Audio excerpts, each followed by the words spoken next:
Okay, there we go. Welcome back, everyone. How is everyone doing? Today, we're going to be continuing on the course again with our shiny hunting stuff. We've got a Magnemite outbreak, which is good because I want to get Magnemite knocked out of the... Oh, there it is. It doesn't have false wave user. I want to get Magnemite knocked out of, like, the rest of the things we need to get. So, we're going to be doing that today. First up is, of course, the Magnemite. Because this has been annoying and taunting me for many years, and I haven't even gotten Magneton yet. I've got Magneton, Magnezone, but I haven't gotten Magnemite yet. Electric... Yeah, electric is yellow peppers. So just make a sandwich and we have the yellow peppers. And...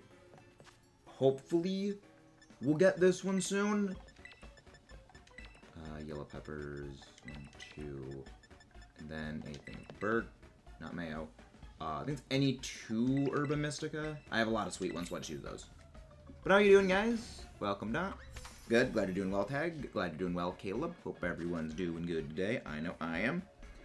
And I have been working on my Series 2 team. Been playing around a lot with it on Showdown. And again, please don't forget to leave a like and subscribe if you haven't done so already, guys.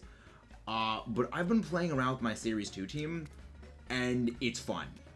Fluttermane is very fun. It's extremely obnoxious in how much damage it can do, but it is fun. Yeah, I've been doing a Sunroom team. The standard play seems to be Sunroom teams. Fluttermane obviously like the main linchpin, but I've seen a few Pincurchin. I'm kind of surprised that I've been seeing Pincurchin. No, Series 2 is starting in a month, Tag. Series 2 is in a month. They're trying living decks. Yes, we are working on a shiny living decks. That is exactly what we're doing. But yeah, Series 2, we already know the rules for Series 2. It's coming out in a month, and it kind of seems that most people don't really care about Series 1 anymore, because, okay, we know what Series 2's rule sets are going to be. And most people have seemed to have been waiting for the Paradox Pokemon to come out. So, Series 1, people went in, but people also were like kind of half-heartedly, okay, we're waiting for the Paradox. We're just waiting for the Paradox Pokemon to come. And now we have the Paradox Pokemon. So, we're just kind of going crazy with them. And Fluttermane's insane. Fluttermane is absolutely bonkers in what it is able to do. And I really like it. It's honestly very good to see that there are there are dark dragon types that are actually like viable once again, because every single one of them is basically just going like poison, fire, or steel, and I love it. Brute Bonnet is so fun. I've been using it. My team that I've presently been using, I call it Light in the Black because it has a couple of dark types on it, and it's a sun team. So yeah, I have Brute Bonnet, I have it's Brute Bonnet, Roaring Moon, obviously I gotta have Moongo-Rar on it, Fluttermane,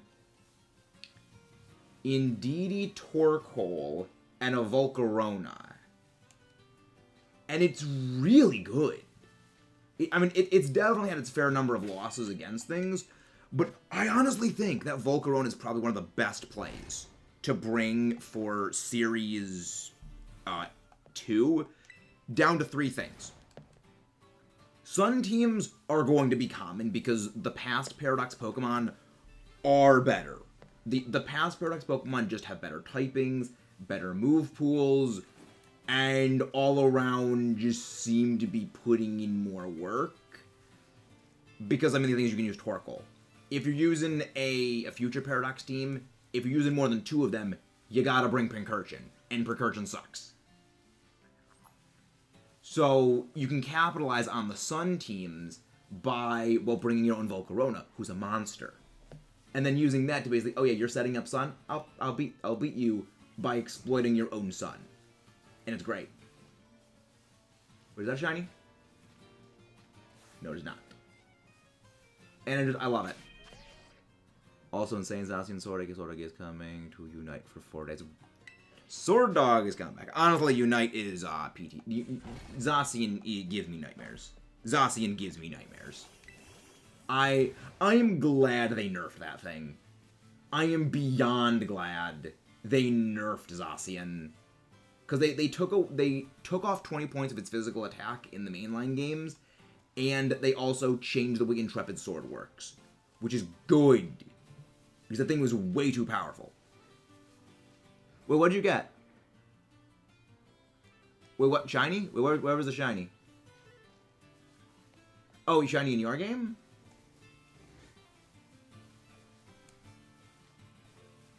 Yeah, Magnemite as a shiny is one that I've been hunting for a long time. I've got Magneton Magnezone. Yes, they nerfed Zacian by changing the way in which Intrepid Sword worked, as well as the base stats were adjusted. Yeah, Caleb, we can try that later tonight. We can definitely try that later tonight if you want. But I've been enjoying using teams for Series 2. I definitely think it's far more interesting than Series 1, but also that's just because I like the Paradox Pokemon, and I'm glad to be able to use them, and I'll fully acknowledge that. And Rufflet yesterday, couldn't tell. Ah, nice! Yeah, we got a shiny Rufflet as well. It's a great shiny. But yeah, Zacian got nerfed, which is good. I think Zacian is definitely still going to be a menace when it comes to VGC and it returning, but I think it is going to be a substantially lesser menace, I guess is the best way of phrasing it. That for as good as Zacian is, it isn't going to be just an instant brain-dead lead, because that was what Zacian was. It was a brain-dead lead purely down to, okay, well, if someone's bringing heavy Intimidate or stuff that Zacian doesn't go well against, switch out and it's perfectly fine. But now, if you use your Zacian lead, and they bring heavy anti-Zacian leads, well, you've lost your Intrepid Sword. You have lost the thing that basically makes Zacian an unstoppable killing machine. And that's good. The thing about Sunroom is you can use Flutter Mane for speed and under. Yep. That is exactly the reason why, because a good Trick Room team is not hard Trick Room. That is the first mistake I've seen a lot of people make when it comes to Trick Room teams, is they run it hard Trick Room, where everything is meant to perform well in Trick Room. You need 1 or 2 Pokemon that can exert non-Trick Room pressure. And that's why a lot of them are running, like, Flutter Mane or, like, Roaring Moon. Because that way you get good speed even outside the Trick Room. And you can just use that alongside a couple of things to basically just do support damage. And I like it. But also annoying. Yeah, the reason why I'm running... Yeah, exactly. You need that flexibility. But the other part of it is that if the opponent is also running Trick Room, you can also basically use your speed to beat them. You know, outside of the Trick Room. If you're both running very slow teams, you can basically capitalize on. That's the reason why I'm running it's a sort of Tail Room team. Tail Room is Trick Room and Tailwind. My Volcarona has Tailwind on it. I'm debating getting rid of that, but it's been doing okay. Yeah, I'm surprised that other Flutter Mane are also running Icy Wind. Because I just tacked Icy Wind onto my Flutter Mane for, maybe I could use it for something. And I said, oh, another Flutter Mane that uses Icy Wind. Nice. I was thinking for a while using Pain Split on Flutter Mane. Because it's got, like, no HP normally, and I run mine Sashed. So I can use that to, okay, well, I can try and, like, recoup a little bit of health. Hey, Omar, how you do? How you doing? I've yet to see Screamtail, though. In Series 2. I've seen, I think, every single Paradox Pokemon other than Screamtail and... I've seen Iron Jugulus.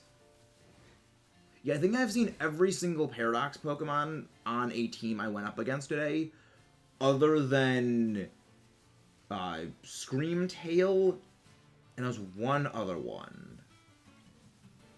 I just saw one Slitherwing, saw one I know it's another past. I'm pretty sure it's another past Paradox Pokemon that I'm missing. No, not past Paradox, a future one.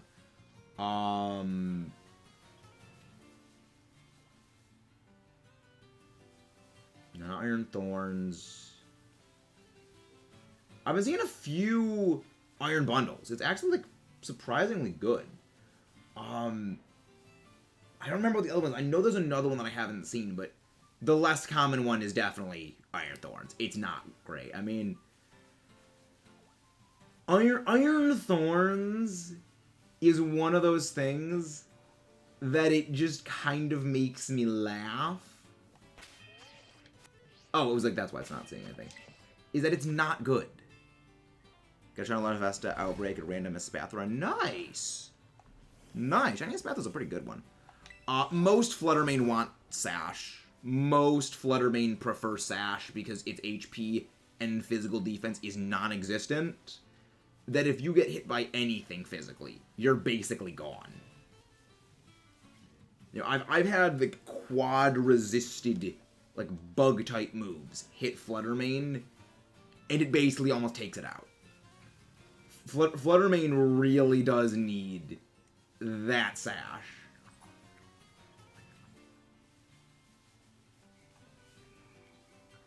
Yeah, I've even seen people running like bait Poison Garchomp with Tera Poison Garchomp with Poison Jab, specifically just to kill Fluttermane.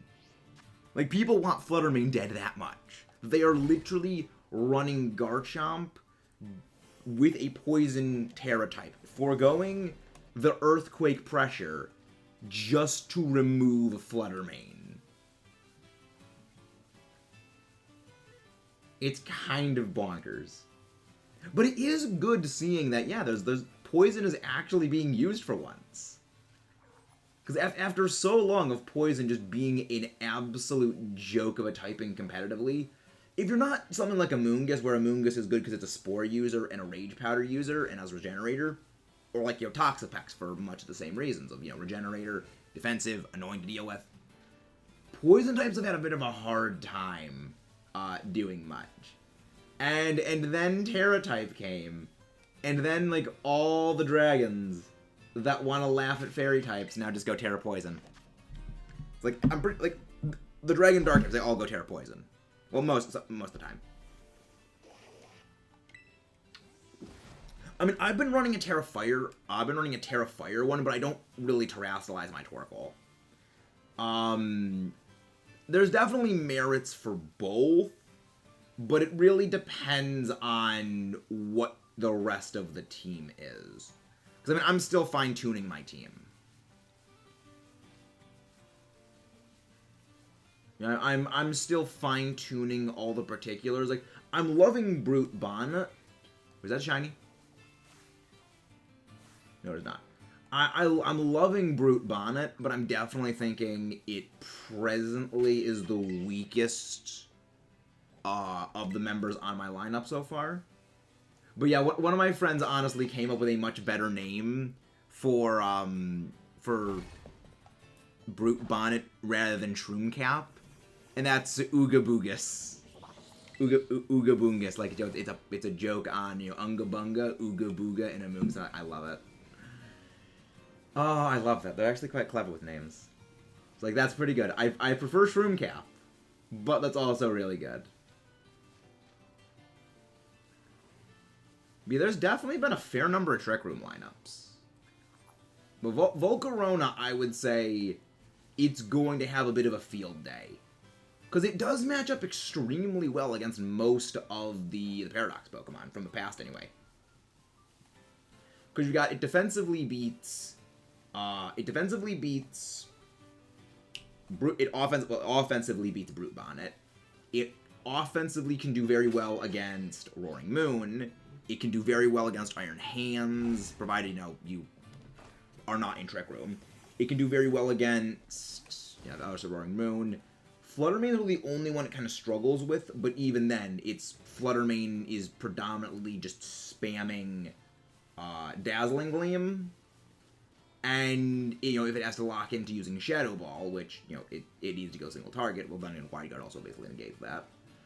But, yeah, it's definitely something interesting. You know, Volcarona does very well. Though it is physically quite frail, and I have seen a number... Iron Treads, that's the other one I have not seen. Iron Treads was the other Paradox form I have not seen yet. But I've seen a number of, like, Great Tusks go Tera Rock and then use, like, Rock Slide. Yeah, some of them seem to want to go Tera Steel, like, okay, we're gonna do, like, janky pass to Iron Treads, and I find that funny. But the only problem I really see with going Tera Steel on something like Great Tusk is you want to put it in a Sun team, and Sun teams and Steel types don't mix particularly well. But yeah, I'm loving it. I definitely think that of all the super mechanics, my favorite is definitely terastallizing. I think it is definitely their best super mechanic they have ever made. But yeah, Meowscarada, Quaxcaval, Skeletor, all of them just dropped off a cliff when the Paradox forms came. They all absolutely dropped. And I'm not surprised by that. Because Meowscarada already was kind of iffy. It was a fast fake-out user, but even then you couldn't run Protean with it, because then you'd be normal type, and then you don't get good stab. So yeah, Meowscarada had a couple of problems, and I definitely think now that they've basically been pushed into, I wouldn't say obsolescence, but definitely nowhere near the same place they had before. And Skeletor's really would have... Skeletor's also, like, would have really had a hard time, despite the fact that Sun teams are very good. Because most Roaring Moons seem to just go straight Throat Chop. They seem to just go Throat Chop, and that shuts down... that shuts down Skeletor's. It also shuts down Sylveon. Which is another thing that I find fun. Is that, yeah...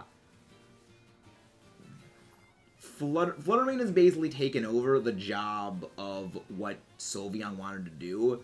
Sylveon does a lot more damage as a Fairy-type spread user. But the main issue Sylveon has is that it needs to run in a Trick Room team because it's too slow normally. And Fluttermane can be basically tacked onto almost any lineup and still do fantastic.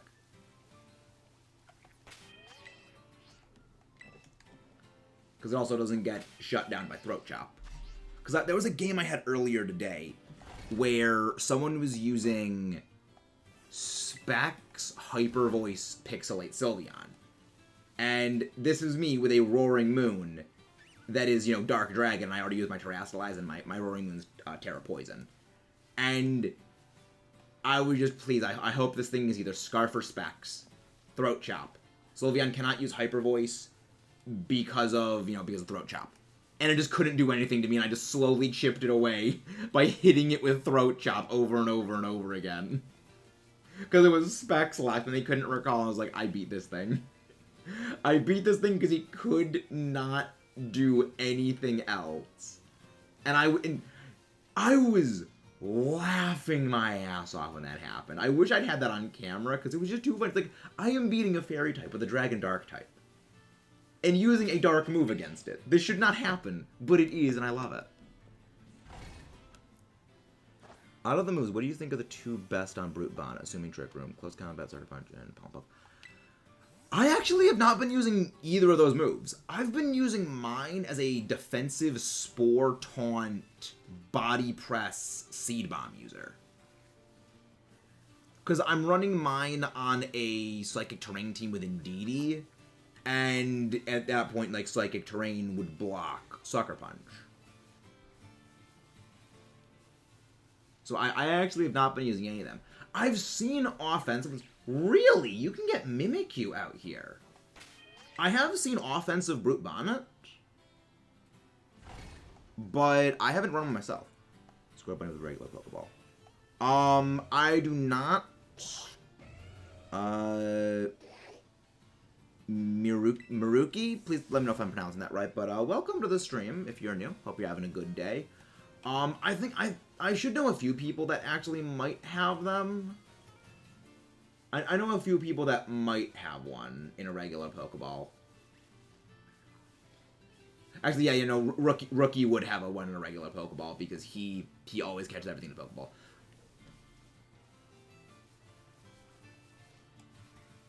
But yeah, but welcome to the stream. Hope you are doing well. Picnic.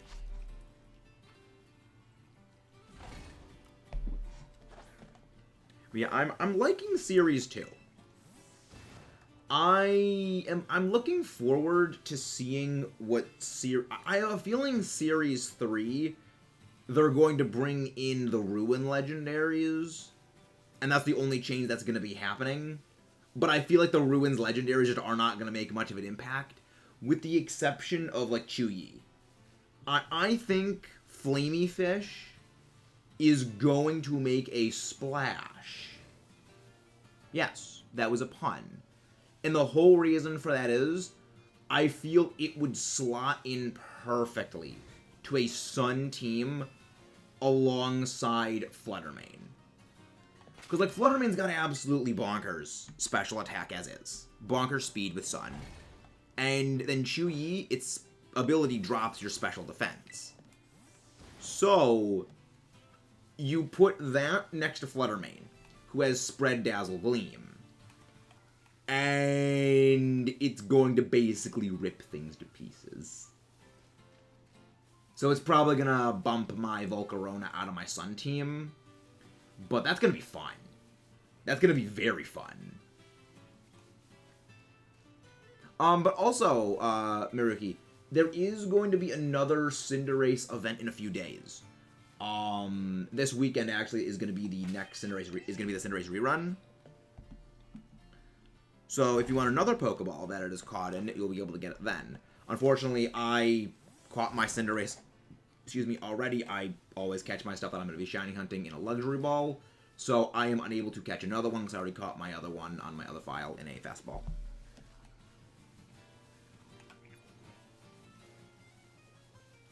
Come on, give me the shiny magnet. I would like a shiny Magneton. I mean, Magnemite. I keep... Please tell me I'm not alone in this, but I will frequently mix up Magnemite, calling it Magneton. I will misspeak in calling Magneton Magnemite. I will call Rhyhorn Rhydon. I will call Rhydon Rhyhorn.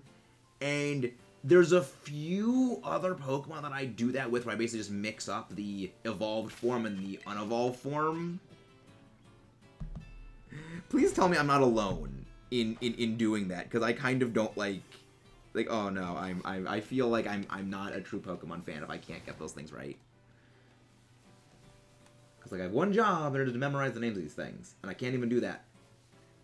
I thought that was a shiny Pawmi. Another shiny Pawmi, at least. But yeah, today we are going to be shiny hunting for electric types today. It's going to be quite fun. Also, next weekend, I guess, I should say, we are going to have a very special shiny race. It's going to be a 4-way, no sandwich shiny race between myself, a Dorky, Ace Trainer Al, and another person. And we are not allowed to run sandwiches. We want, right now, the shiny we are going for is Shiny Magnemite. I need to be careful when it comes to saying the things, because I will always say Magneton. But yeah, we're presently hunting Magnemite's shiny.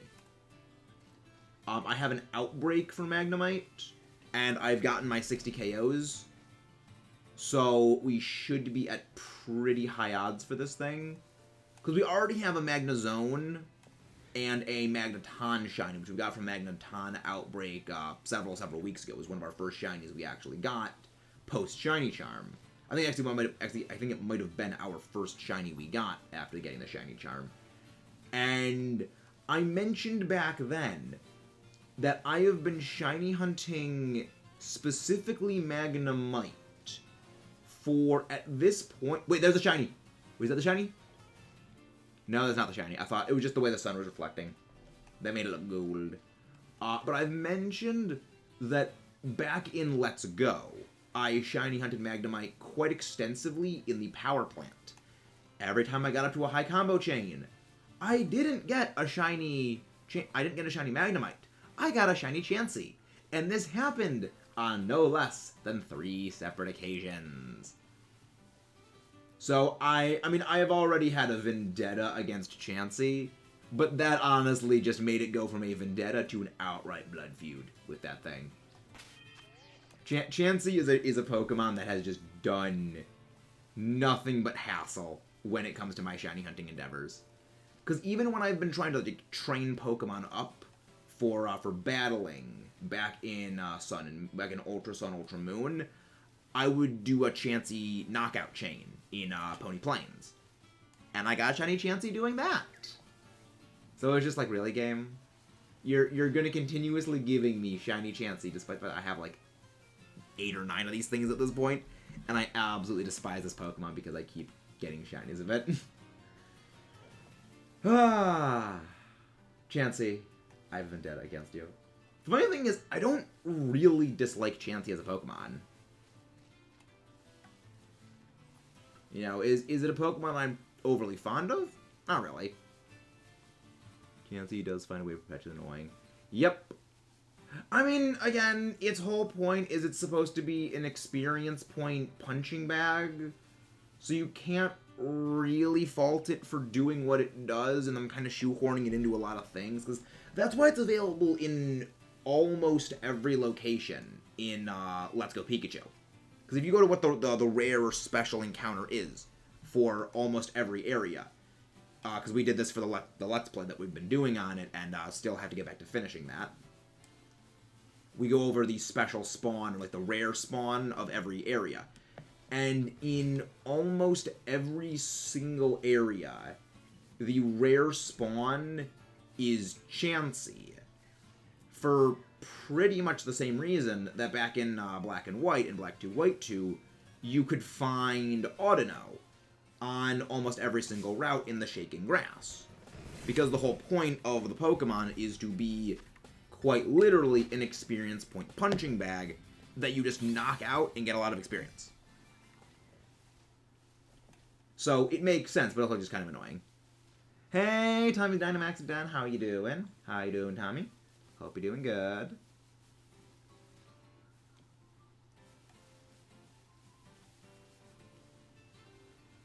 Hope you're doing good.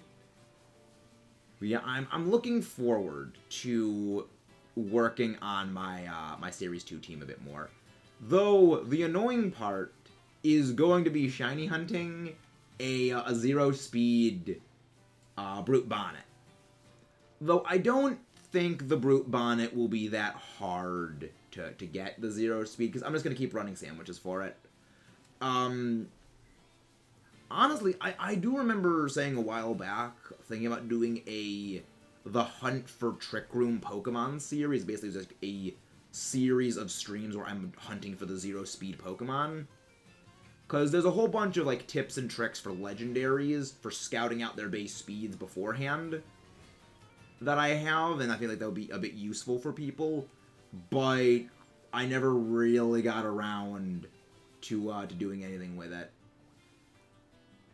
Because I was planning on doing a hunt for a 0-speed Groudon back in Ultra and Ultra Moon, but I just never got around to doing it. Because all you gotta do is you got a Pokemon with Synchronize with a negative speed nature and give it to a bare minimum speed. Thank you very much. Thank you very much for grabbing that link.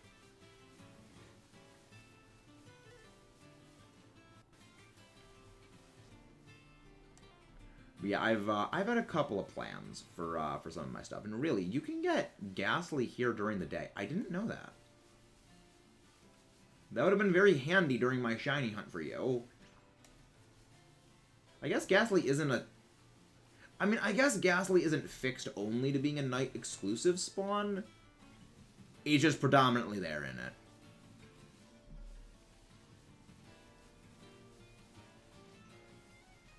Maybe it's predominantly. Alright, where is... But yeah, I've definitely been seeing a number of very interesting plays when it's come to Series 2. That is my favorite thing about VGC, is just the amount of strategies and plays you can do are pretty crazy. That you've got all these big overarching plans, like, okay, you get these things to work together, but also everything kind of has to be able to, like, stand on its own, because at least this is the way that I build my teams, and it may not be the best way of building them, but I always build my teams and, like, the Pokemon I'm using on them with one overarching thing in mind. How well is this thing going to perform without its best support? Like, so basically, if I have a Pokemon that is meant to counter, say, the counter to one of my best attackers, I need to consider how am I going to use this counter, how am I going to use this Pokemon if my counter killer is gone? Because like, it's just been pressured out of the fight, or something else has just been more useful and I need to use it more, or it's getting knocked out. And, I mean, I definitely recognize that is definitely a bit of a weakness, that I just need to... Some plays are best just to run straight out without that, you know, caution, I guess.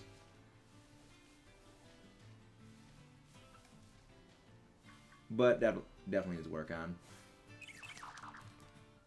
No, it's not shiny. Yeah, VGC has been a lot of fun a couple times. It's just fun. It's just, there's so much you can do. There are just so many things you can do with strategies.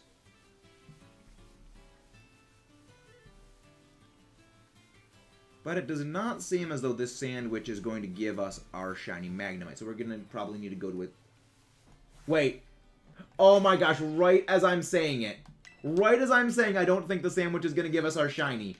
We find the shiny Magnemite, and no, you're getting back here. No, you're getting back here.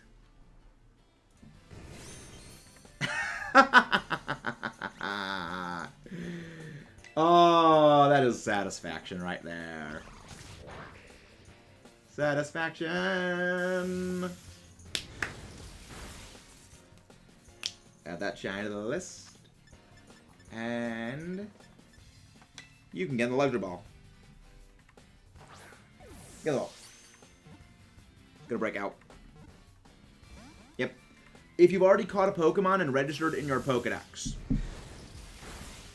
you will know it has been caught or not because it will do a critical catch wiggle wiggle shake.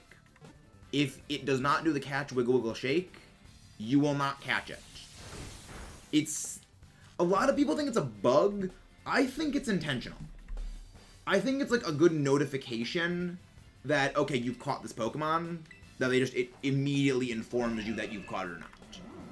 Because, I'll be honest, there is nothing more frustrating than when trying to catch something. And you're just throwing Pokeballs at it, you see the triple shake, and then it just breaks out. There's nothing more frustrating than that. So if they included something that basically says, okay, you've caught it instantly, I'm okay with this. Because it doesn't do the critical catch metallic throw sound. Yeah, a lot of people I know do not like it, but if you listen closely, you don't hear the critical catch sound effect when the Pokeball is being thrown. Because when the Pokeball is being thrown, it's a critical catch, it makes this like metallic shing sound, and you don't get that. So it isn't really a critical catch, it's just notifying you that, yeah, you caught this thing. And I actually really like it. And with that, we have our sandwich done. So, we're gonna go back to hunting some other electric types. Because there are several of them to be hunting today. Tadabulb, I might hunt a bit later, but I already know one that I'm gonna be hunting for. We're gonna go over here. There we go. But yeah, we got our Magnemite. We got our Magnemite.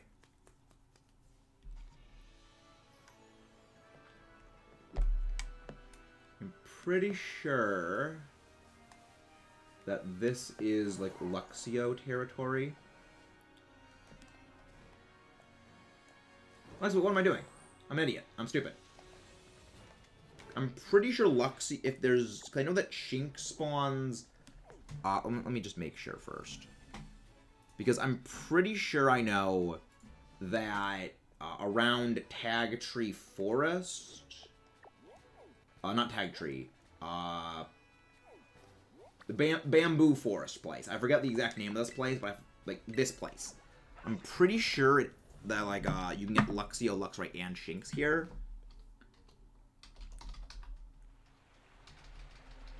Poke Earth, Paldea. Let's see, Poke Earth. Poke Earth, Paldea. I'm so glad that I'm so glad that Cerebi, that's the name of the place, has like the map where you just go to the thing, select select this Pokemon, and it just shows you everywhere on the map where that thing appears. It's such a good thing. I mean, they're gonna have to have that now because of the way the maps are, and I like it. Where is it? There he goes. Jinx. There we go. Really? It doesn't appear there. I could have sworn that it appeared in, like, Tag Tree Forest. Interesting. I could have sworn... It apparently doesn't appear here. I thought it did. I mean, I'm glad that I checked. Alright, best place to go for it would probably be South Province. Probably South Province.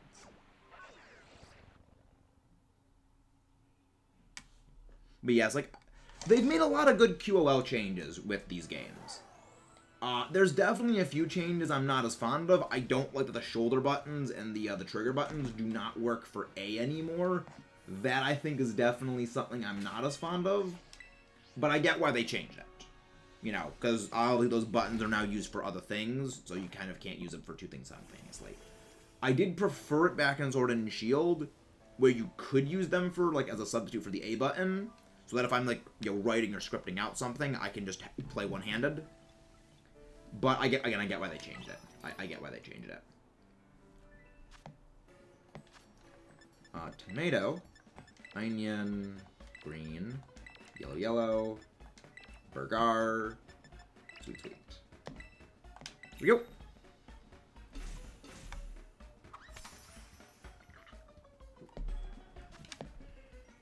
I always like to put down the tomatoes first on the sandwich, just because I've always found them to be the most cumbersome ingredient to deal with.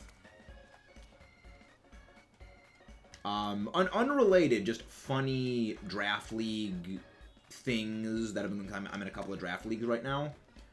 Unrelated funny thing. One of the people in one of the draft leagues I'm a part of has been running is running a multi-scale Dragonite. And his opponent this week is running a Rain team. And they have a Dreadnought on their team, which has Swift Swim. And they wanted that Dragonite absolutely gone. So what they did was they ran damage calculations of one-shotting multi-scale Dragonite with Head Smash, Max Attack Dreadnought, with Expert Belt. With no investment on the Dragonite, it's pretty much a 50-50 shot. And seeing a battle where a multi-scale Dragonite just gets full health to death comboed without the use of something like Mold Breaker or an Ice-type move is just... what? Like, everyone who was watching that, their jaws just collectively dropped. Because a Dragonite with multi-scale got absolutely dropped out of existence. And it's just terrifying. Because it's a multi-scale Dragonite.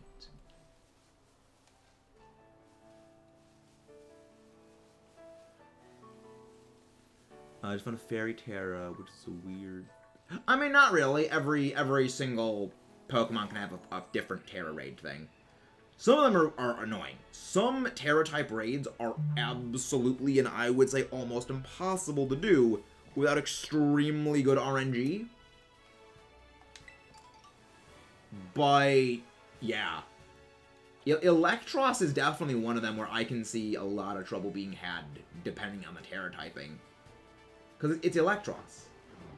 Oh, you can actually get Quad Sire. Oh, interesting. Really interesting. Well, I know. I mean, there's some that have been hard. I've had a number of hard Electros fights. Just because of, it uses Thunder Wave. Because it can just use Thunder Wave and just spam Thunder Wave on you. And when you're getting Thunder Wave spammed on you, you can get paralyzed. And if you, like, lose any amount of time, you're not going to be able to do as well. It's why, like, Slow King raids are so obnoxious, because they can just spam Yawn. Yawn, well, Torkoal, Slow King, Slowbro. Not as much Slaking, because, like, Slacking is a bit easier to deal with, because it has, because of Truant basically shutting it down half the time. But I've had a few Electros raids where it just completely bodies us, because they just keep paralyzing us. Because we can't use Electric types against, because Electric does not match up against what is using. Did too much like it, maybe you could. I mean, I've had ones where they're not that hard. I've had ones where they're not too hard. Especially if it's Tera Fairy, you can just bring in Goldengo, and Goldengo jokes it. Like, Goldengo is one of the absolute, just, best Tera raid things. Because it's immune to status moves. I mean, until its ability is nullified, but you're just immune to status moves. And it's fun to just, oh yeah, you can't hit me. You can't use, like, Charm. You can't use Fake Tears or any of that nonsense on me, and I love it. But it's still annoying to deal with. Which is why if they ever make Goldengo raids, I'm worried. If they ever do Goldengo raids, I think that is going to be a nightmare to deal with. But I do like that with Tera raids being on the clock, and with how much of a step up in terms of difficulty they are relative to what Sword and Shield's Dynamax raids were, I like it.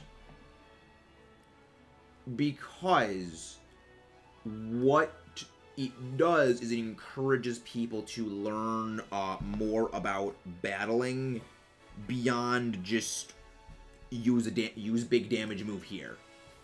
You know, it encourages people to look into strategies like, okay, what does this status move do? How can I reduce damage I'm taking? How can I deal more damage? And it gets people to think more and more strategically about battling. And that was something that Dynamax Adventures feels like it was trying to encourage people to do, but completely failed at doing. So the fact that, you know, Tera raids are actually encouraging that much more, I'm glad. Because again, what it means is more people to potentially start playing VGC. It means more potential VGC battlers, more potential growth in competitive players, and I'm always happy for that. Tera raids being timed, I'm mixed on. I like the change in terms of, like, that they are changing what Dynamax raids were like, because a big issue with Dynamax raids was they took way too long. Just animations were obnoxious. But I'm not as big of a fan of the Tera raids being timed when connection times are at play, and there have been a number of times where I'm just sitting there in the Tera raid for like 5 seconds and nothing is happening. Because, like, it's just you're sitting there and nothing is happening, and there's really no explicable reason for why you're just sitting there. And it hasn't, and it might not something like, well, generally if it happens in one fight, it's going to happen more and more times in that fight, which can cause you to lose a fight which you realistically shouldn't have lost. You know, things like, oh, I'm clicking an attack move. It consumes the power point of the move, but it doesn't do the move. Because there have been times I've been using an Iron Hands, and I go to use like Thunder Punch or Drain Punch, and it consumes the PP for the move, and it just doesn't use the move. And we have lost out on fights because of that, because I had my belly drum, and then, well, okay, why is my move not going? And I'm like, kind of just about what the heck is going on. I get stat purged, because it takes the time it takes for a full turn to go through, but then I get stat purged, and we end up losing because I have to reset my belly drum, and then I just get knocked out. So, I like the change that they've made, because they have been showing a willingness to make changes and modify their existing forms, and I like this. But I think that Tera raids are a bit too unforgiving for how buggy they can be. I'm doing very well, Justin. We just got our shiny Magnemite, and now we got Magnemite about, like, 20 minutes ago, I think? Well, not 20 minutes ago, probably a little more, a little less than that, probably, like, maybe 10 or so minutes ago. Yeah, probably 10 minutes ago. And now we're just looking for other electric types to get shinies of. I know Shiny Pachirisu is pink. Like, the stripe is pink on it. So that should be a bit more obvious.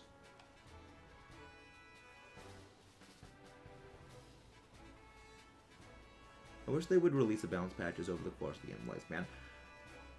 I mean, the thing is, I'm not really sure how you would balance patch Pokemon is the thing tag.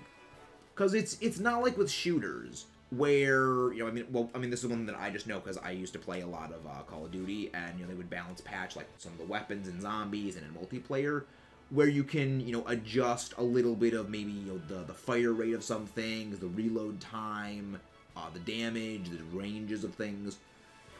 You can't really adjust things like that in Pokemon, because you'd have to go in and you'd have to modify the Pokemon's base stats. And if you go in and you modify, like, the base stats of Pokemon, then that's going to be a bit of a problem. Because, well, base stats... The only thing that they have modified... There's only 4 Pokemon that have been hotfix BST adjusted post-launch. And those are the Ruin Legendaries, which were day 1 adjusted. Those were adjusted on day 1.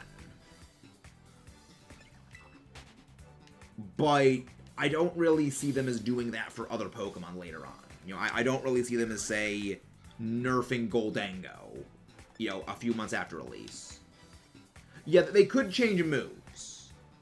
You know, that's definitely a thing that they could do, but, you know, how much do you change moves by? You know, because a move like, say, you know, Flamethrower, Thunderbolt, or Ice Beam, with how many Pokemon learn how many different moves and how much you'll overlap with learn sets that Pokemon have, changing one move by, like, a few base points will have dramatic effects on everything else. You know, like, say that you adjust Flamethrower on something. You know, it's maybe not gonna hurt stab users of Flamethrower that badly, but, you know, coverage Flamethrower users, it could completely kneecap them out of existence. And, you know, that's one of the big trade-offs, is that adjusting things like that is very, very difficult. The closest they've ever done to something akin to that was... I know it was in Gen 4, but I don't remember the exact game it was adjusted in. I think it might have been in Diamond and Pearl.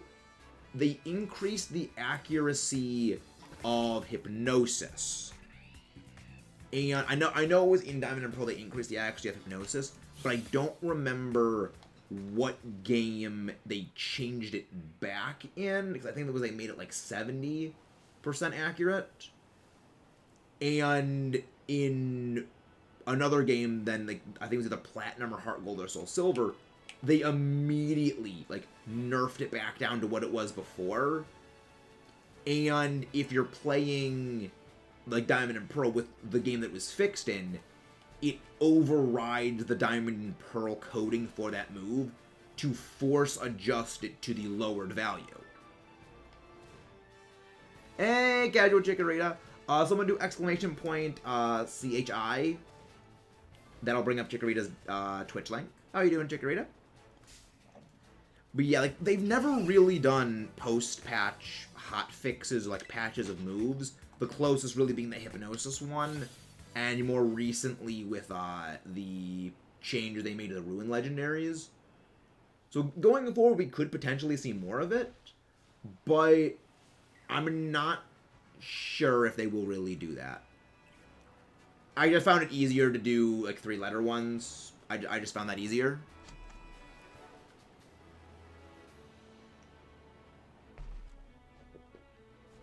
Yeah, that wasn't mid-gen, yeah. But that's like, it's very different than... Yeah, because Pokemon's never really done a post mid-gen fix of something. It's very, very interesting. The weirdest game she's ever made was the Dark Void nerfs. Neuro couldn't even use it anymore. Honestly, I think the change they made for Dark Void was they intended for the accuracy drop to be its replacement, and then they realized no, it was still too problematic. So they just took it away, and they didn't unnerf it from Darkrai. Yep, only mods can use that command, Casual. Only mods can activate the link commands.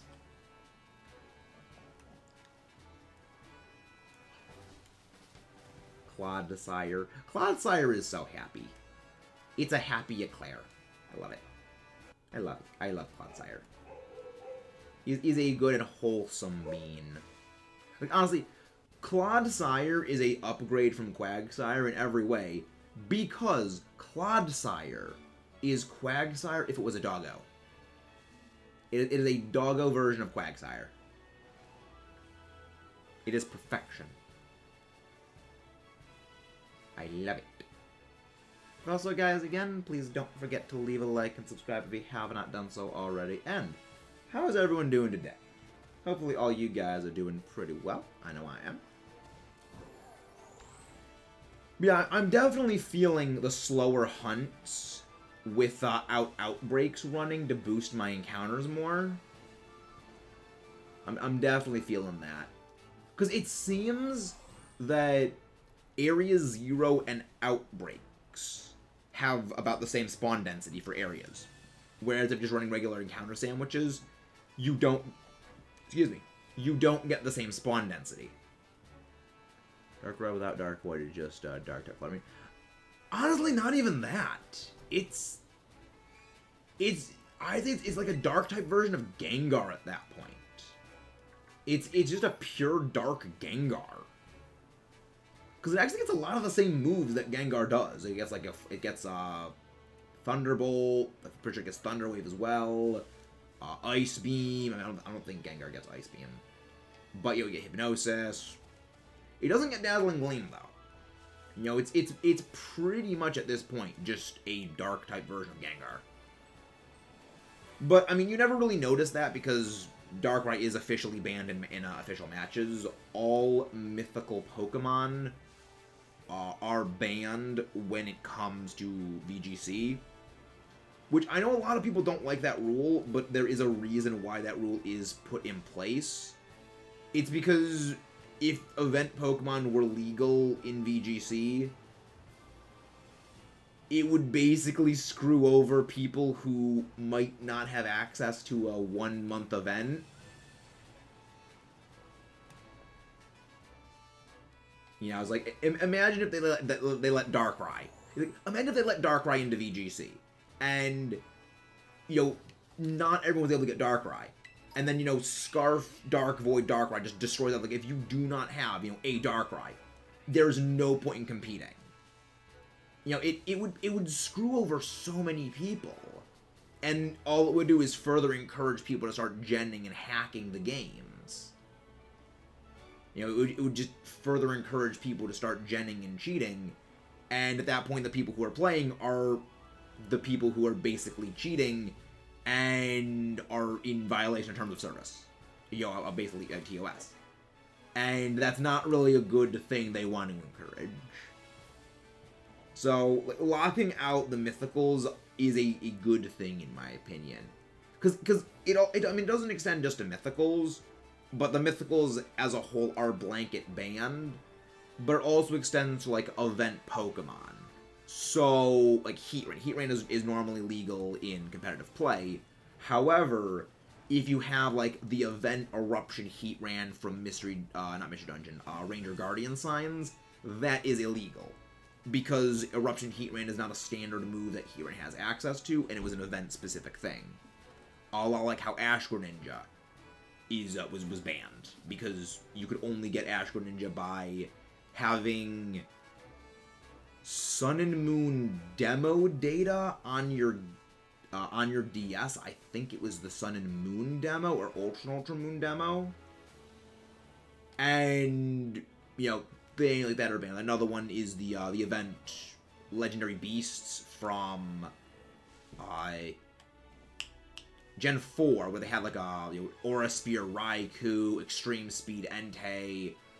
I forget what the Suicune had, but like, they all had like these crazy moves that were just absolutely insane. And they're just kind of banned. Dragon Slayer Darkrai? Well, I mean, that too, yeah.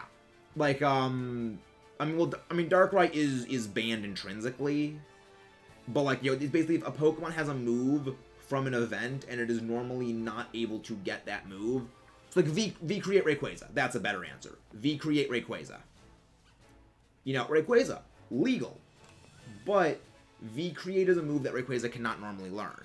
It can only get V-Create by a specific event, so that Rayquaza is banned. And I like that is the case, that they do ban those limited availability Pokemon. Because, again, it would just encourage people to start genning and hacking, and you don't really want that.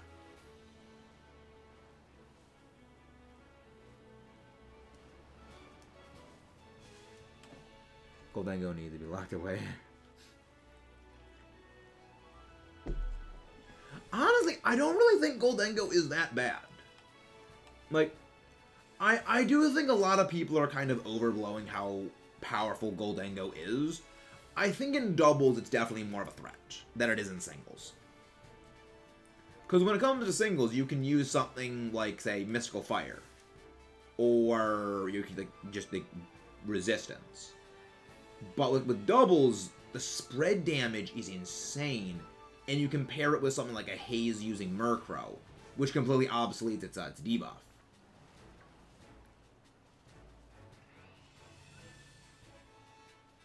I mean, it was great when it came to Series 1, but there were a lot of ways of beating it, mostly because as time went on, people brought the things to kill it. That's one of the, it's kind of like a Zacian situation, where Zacian was so oppressively dominant in the formats it's legal in, that as time goes on, people bring more and more and more things that are dedicated to destroying Zacian. Now, normally, a sort of like target counter like that wouldn't really work as well, but because reliably Zacian is going to have an extremely high usage statistic, that it becomes much more solid and much more reliable to bring deliberate anti-Zacian plays. And sort of the same thing happened with Goldengo, where its own strength becomes so good that it actively begins to hinder it, because the things that it matches up well against are no longer being brought. So its matchups really fall down then. Honestly, they don't really use White Herb. They don't really like running White Herb. They go either like Scarf or Specs. Because they really need that speed. Because the Murkrow is going to be using Haze to get rid of the debuff for it. But that's why you take out the Murkrow, the thing kind of becomes helpless. It has to keep switching out. Oh, welcome in Destiny. Sorry about that. That is just the auto mod on Nightbot. Auto mod on Nightbot is obnoxious. Yeah, the bot made that mistake. Let me go and disable that. Nightbot is definitely a bit of a thing that does not like to work right.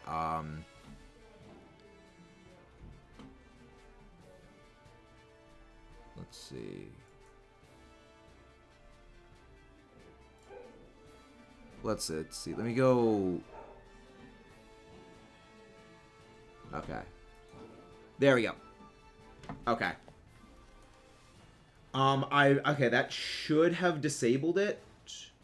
I'm not really sure what it flags as being too many emotes. It's just kind of annoying. Okay, nah, you're fine. It's just Nightbot being stupid.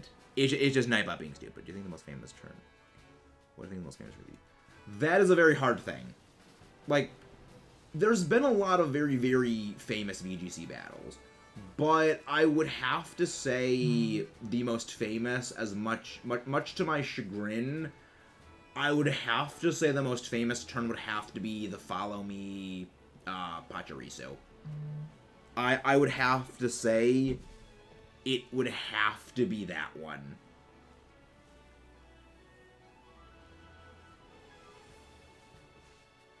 We're really just shiny hunting electric types in general, Destiny. Pachirisu, Pawmi, Luxio, Tadabulb. We're really just shiny hunting them in general. The funny thing is, I don't like Pachirisu. The reason I don't like Pachirisu is actually specifically because of that specific turn. Because it is such a massive false positive. Like, because that Pachirisu moment is, like, frequently pointed to as a moment where, yeah, any Pokemon can be viable, but that's why it's a false positive. The only reason Pachirisu was able to perform that role was because it was the only Pokemon that had the stats and the typing to do the job that needed to be done, which is why most Pokemon are actually quite good. Because they needed an electric-type redirector who was capable of surviving Draco Meteor. And obviously Raichu just did not have the stats necessary to survive a Draco Meteor. So, Pachirisu, with its special defense and HP beefed up to the max, was able to survive that. However, Mega Salamence is also not itself a dedicated special attacker. You know, Mega Salamence is either a mixed attacker or a soul-focused physical attacker. The Draco Meteor tacked onto it is really just there for breaking physical walls or just a massive nuke. And it's not to the same kind of a Draco Meteor survive that, say, Dialga Draco Meteor would be, because it simply doesn't have stat investment in it. So it is significantly weaker. Yeah, that is exactly what it was, Tag. It was specifically tailor-made to that specific instance, because that is what was being used. Mega Mence Draco Meteor was the most common, and I believe actually probably the only Draco Meteor user, and that is what it was meant to go up against. And it really does show, because afterwards, people started attacking Pachirisu onto every team in existence. And on those other teams, it simply failed to perform. Because its stats and its speccing into that nature was only geared to that specific type of matchup. You apply it to a much wider scenarios, and it really just can't hold any weight because it doesn't work in those other situations. Remember watching battle before it got into competitive, it was done for house. Yeah, that's really why it worked. How do you connect your DS? You cannot connect your DS to your Switch. You cannot connect your DS to your Switch. But yeah, it was pretty much, it just happened to work out for that.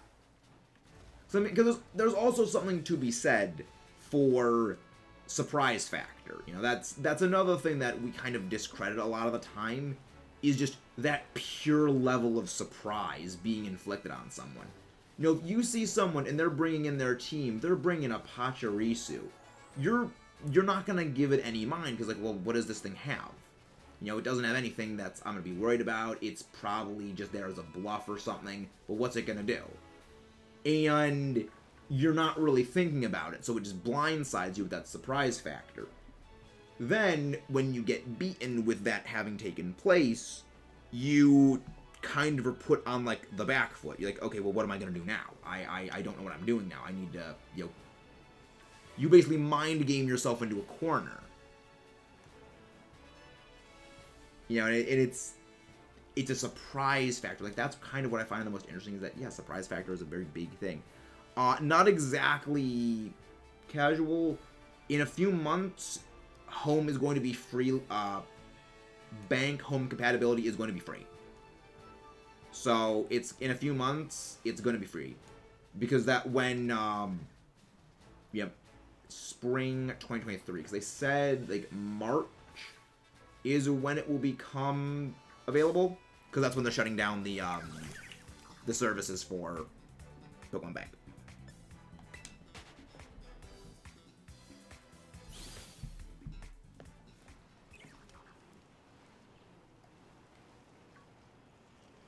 But yeah, that's one of the reasons I love VGC so much, that you get things like that Pachirisu thing. Like, yeah, Pachirisu doesn't really perform that well outside of that scenario, but you get to see shenanigans like that take place. You would never see shenanigans like that happen in singles.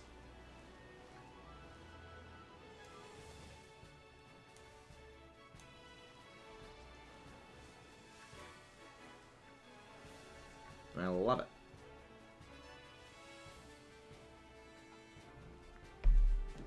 Even if it is, I don't really like Pachirisu. Yeah, that really is part of why I don't care for Pachirisu, is that does get a lot of the misrepresentation. It's impressive nonetheless, but it is a bit of a misrepresentation.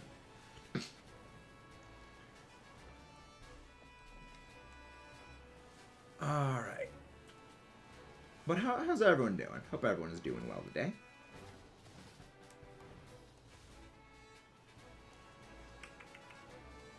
Yeah, we are definitely not hitting our... no, we are hitting our 13 encounters a minute. We are very much hitting our 13 a minute. We need to be hitting. I've done the math, and if you encounter 13 Pokemon every single minute, a minimum, you will be on odds for one shiny a sandwich. That does not mean that you will get a shiny every sandwich. It just means that you're on the odds of encountering a shiny every single sandwich, because you have 13 encounters a minute. Shiny odds of a sandwich with Sparkle Power 3 and Shiny Charm is a little under 1 in 690. I just round up to 690 for simplicity's sake. And, so yeah, we are going to be above odds. So the main reason why is that, yeah, just going and calculating it all out with that would just be more annoying, so I just did it that way. Pachirisu wins World Maxis. I mean, the reason not exactly, Caleb. It's more of the frequency of it being misunderstood why it was able to do that is kind of why that it gets, like, plastered all over the place without really understanding of why it worked. It's more of the lack of people understanding why it worked than it actually managing to do it in the first place is more so the case. Because it is frequently held up as an example of why anything is capable of working, when the only reason it was capable of working is because it was the only Pokemon that could do the job that was necessary, which is why everything else is why everything else that is good is good. So it's like, that's mostly why. So we need to make sure it can viable. Sunkern.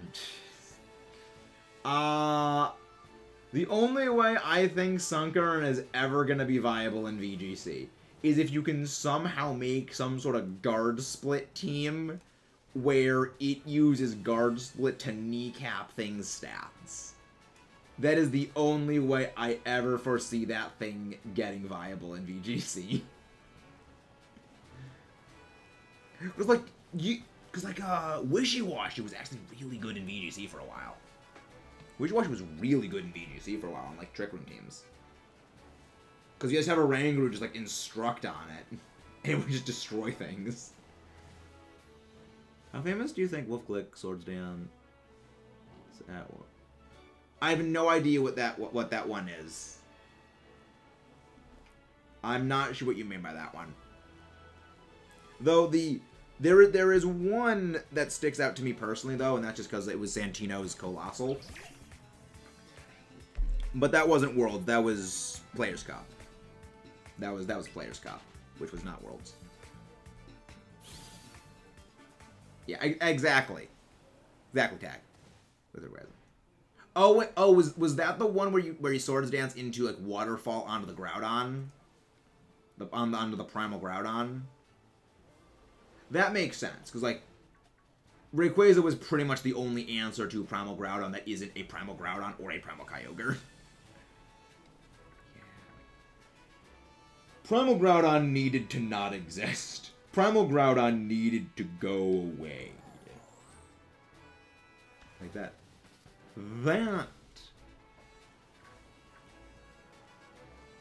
I think for all the nightmares that Xerneas and Zacian have caused, I think Primal Groudon honestly instills more fear in me. This is Colossal Players Cup. Exactly. I mean, the best part is that Santino is a part of the Penn State Pokemon Discord, and that's why that like just sticks out to me all the time. I remember watching that. I remember watching that Colossal when it happened, and I didn't realize Santino was in the Penn State club, but I kind of was cheering for the Regigigas because it was like, it's Regigigas. Regigigas is funny, but it was like, nope, Colossal. Colossal goes and Colossal kills. Colossal can't be stopped. I love it. Any One Piece fans give that? I do not know One Piece. Someone will probably watch it. Wolf predicted Primal Groudon will protect to win Worlds. Yeah. Yeah, that was something.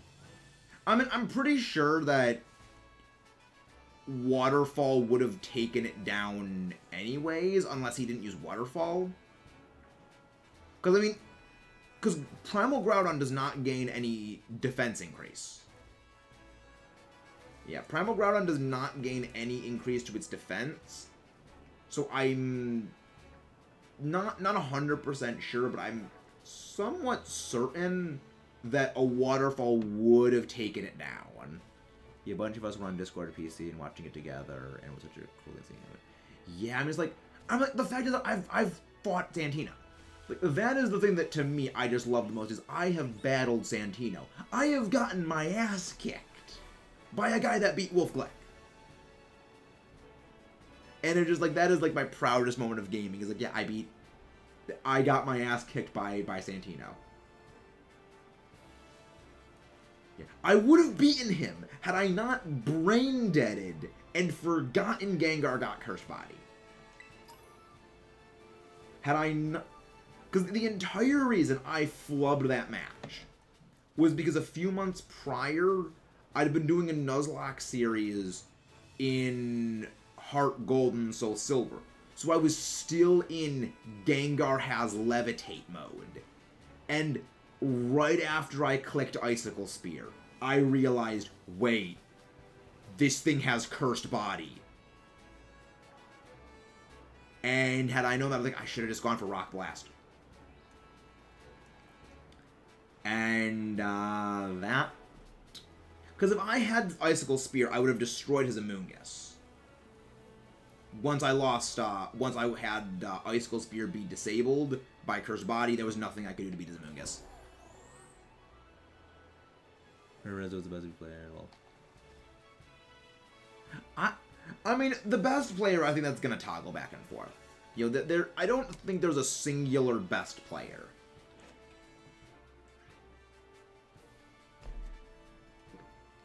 Because, I mean, I'm frequently of the opinion that half the game is... Well, not half the game, like, most of the game is off battle prep. You know, most of the battle is you just preparing your team and crafting your team as an idea. The battle is definitely a large part of it, but a lot of it is like planning your team and like predicting what problems are gonna be. Pretty sure I battled him in my Gen Sen VGC Draft League, did my junior year of that. Damn, I spinned a team. Honestly, Spin does something funny. Spin does something funny.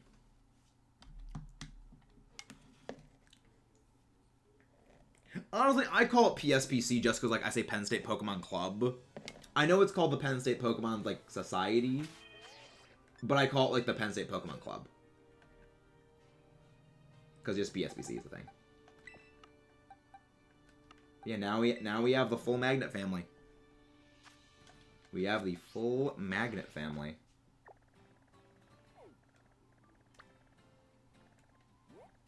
Which is good.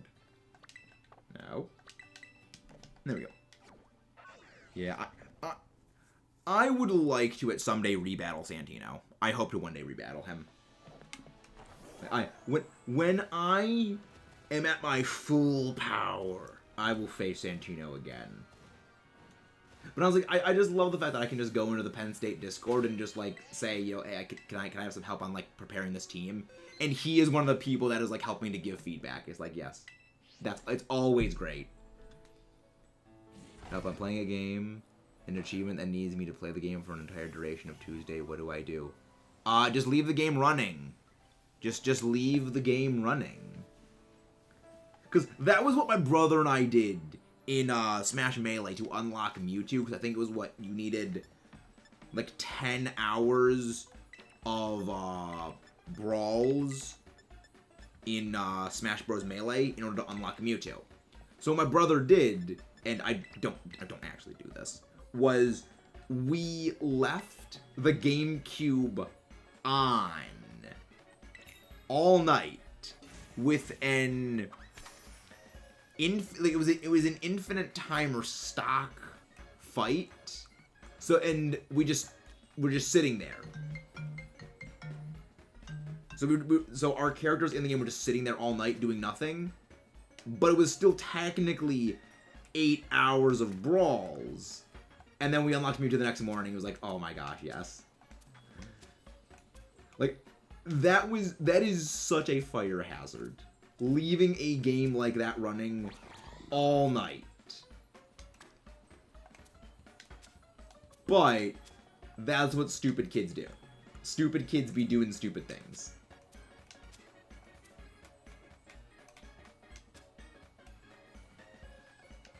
It's a great game. If you are aware, you're on a tangent, Pokemon. You're very good at me acting like I understood everything. Oh, fun. But then there's the other achievement when I don't play the game for 10 years. What do I do about that one? Yeah, not a clue. Not a clue. Can't open that might get. I'm probably not gonna get my full bonus for this one. And we don't. Yeah, exactly. Don't play for 10 years. Just turn it off.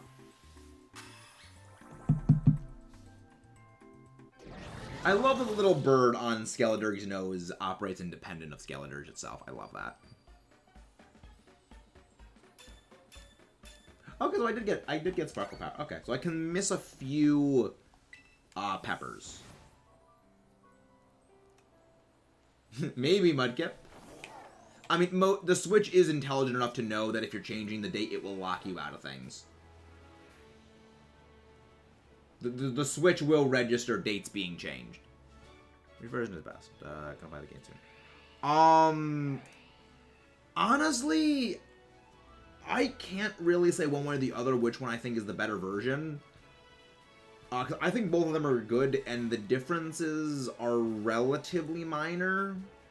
But I would say if any of the version exclusives are like a big deciding factor, like say that you really want to use like a Tyranitar on your team for your story, or you really want to use Salamence, or you want to use Hydreigon or Dragapult, or you're in the Paradox Pokemon, you can't use the Paradox Pokemon during the main story. You can only get one of them, and that is Great Tusk or Iron Treads during the main story. other than that, the games are largely identical. I prefer Violet, but that's because Violet was the one that I've been playing predominantly. It was like the main one that I played. I know one of my friends did pick Violet exclusively because they just didn't like the way Koraidon was running. They preferred, like, the wheel that is Miraidon. But for me, I'm more utilitarian than, like... I'm function over form, I guess, is the best way of saying it. So I see the games as being more or less identical. But I know that other people see it in a bit of a different way than I do. Here's the days probably won't work. Yeah. Yeah, the Switch is intelligent enough to know when you're changing the date. I mean, the main reason I picked Violet was just I like the color purple. Like, I played Violet more exclusively for the reason of I just like purple. That is it. I really don't mind Koraidon's running animation. I mean, they're not actually wheels. They're not actually wheels. It's like an inflatable, like, sack, I guess, that it has in its throat. It's not really a wheel. Because living creatures don't have organic wheels. You know, there's a reason why there is no organism that has evolved wheels. Because you cannot have a part of something's body that is separate, but yet still receive nutrients and be controlled.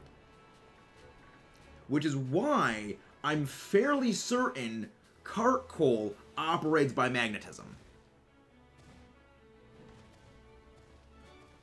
Because cart coal has wheels.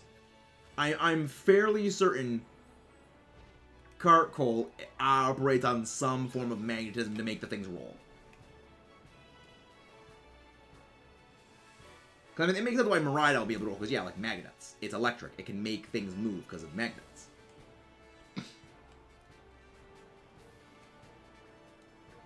But yeah, that's, there is no organism that has wheels in nature, because that is not how biology works. Happy to help. Also, guys, again, don't forget to leave a like and subscribe if you guys have not done so already. Nope. Nope on me. Not really. I might do a Smash Ultimate thing at some point again, but Smash is one of those games where I've only really enjoyed playing in person with friends. You know, it's one of those games where unless I'm like there with the person in person, there's a little bit of like a disconnect. Because it's one of those games where unless you are going from wanting to deck your friend in the face to giving them a high five in the span of 5 seconds, playing that in isolation is not as enjoyable. Because it's a lot of it is like a lot of what makes those games fun. Like, you know, Mario Kart, Smash. A lot of what makes them fun is like the banter you have back and forth with people. And, you know, playing them more or less relatively in isolation, it doesn't really leave the same impression. Creatures in a little ball. Yes, but nothing as a disconnected wheel that rolls independent of the body. You know, there's nothing that has a wheel on it.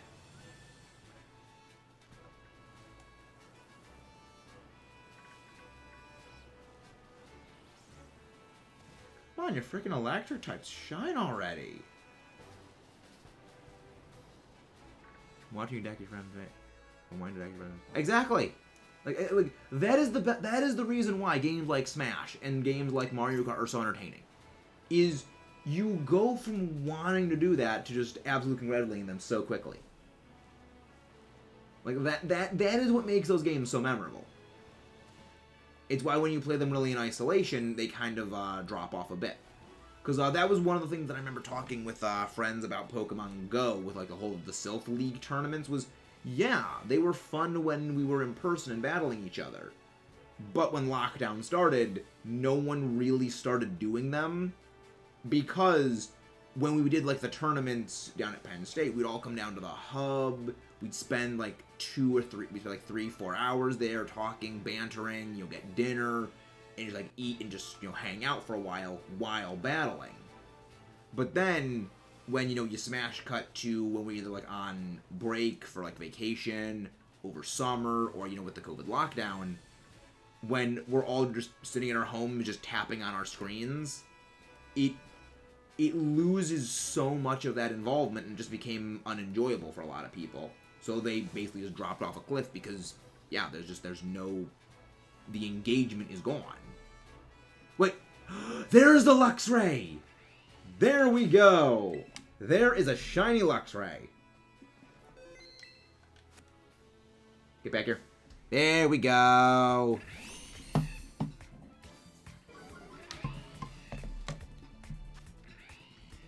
Gonna send that to Scars.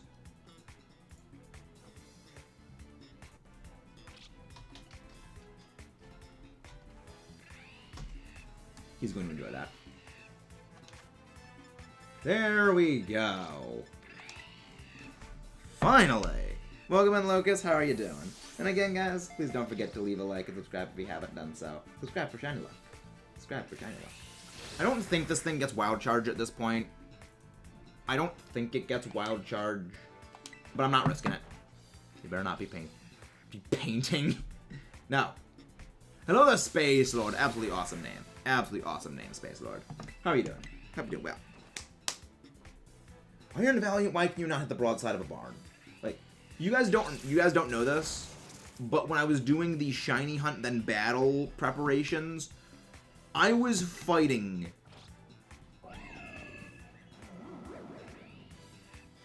what the hell is that? What the hell is that, like, screeching?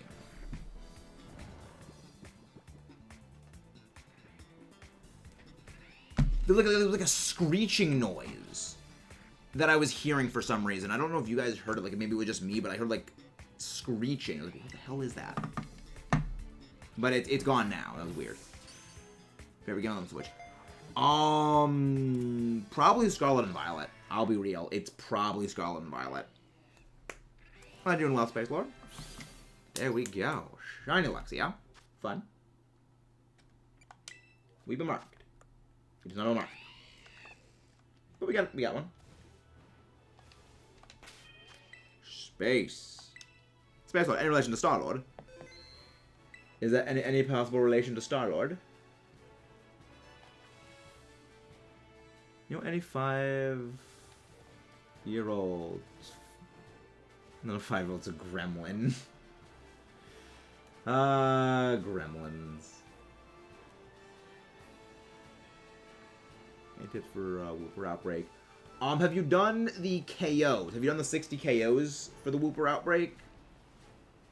Because I keep a tally whenever I'm doing Outbreak knockouts. I keep track of 60 KOs. Then I will knock out 2 more additional Pokemon. What area is it in? Because depending on the area it's in, that will depend on like the kind of sandwich you'd make. Because when I make sandwiches and I have an outbreak, and there's multiple Pokemon that share that Pokemon's typing. So actually, perfect example. The Magnemite outbreak we had earlier, there are Bronzor, Tinkatuff, and Kilowatt and Wattrel family and Tadbulb that all appear around there. So I made an electric sandwich because I needed Tadbulb. And I go into like the sandwich that gives me the least typing overlap. So if there's a lot of ground types, I go with a poison sandwich. If there's a lot of poison types, I'd say go with a ground sandwich. Trying to find a Flutter Mane, but I don't see Flutter. Is it during the day in game? Because Flutter Mane is a night exclusive spawn in Area 0. Yeah, daytime, nighttime is not supposed to affect Area 0, but it does affect Flutter Mane. So I would say, because this is what I had. This is the problem I had. When I was filling out my decks in Scarlet, it took me 2 hours to get Flutter Mane. I recommend go out back into the main overworld and just wait for the game to roll over to night then go back to Area 0, and you should find Fluttermane then. It's very annoying.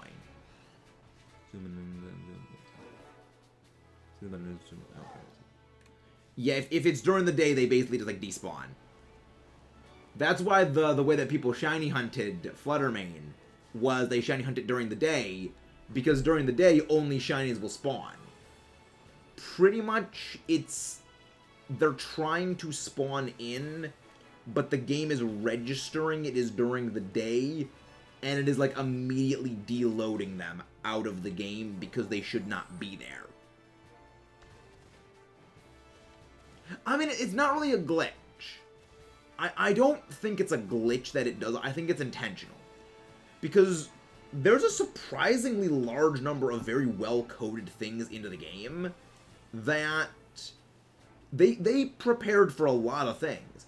I think the Fluttermane thing was quite deliberate. Because time does not pass when you're in Area 0.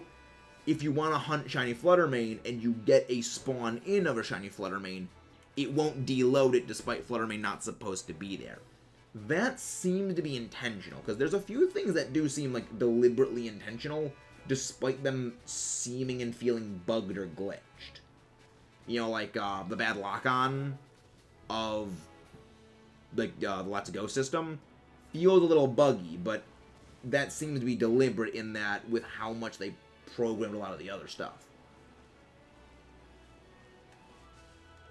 Because it would make sense, yeah, they don't want to have things be super quick about knocking everything out, or having, like, super, super amazing lock-on, because what if you see something that you want to go catch, and your Pokemon rushes over to knock it out before you can react? So slowing down the rate at which it knocks things out, or slowing down its lock-on to be quite poor, would let you pretty much identify, okay, I'm okay with this thing being knocked out. Because they also did build in something where, yeah, it will knock out Ditto transformed Pokemon, Zorua, Zoroark transformed Pokemon, or it will not knock out shinies.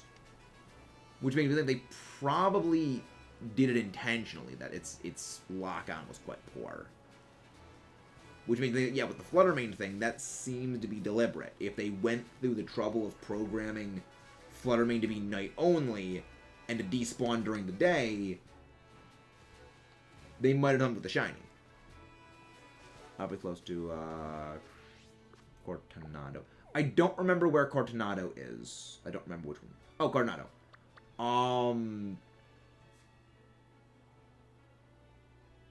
I think a Poison Sandwich would probably be the best one to run there. Because I don't think there's many poison types located around there. But if I am right, then there's like, there's a couple of ground types.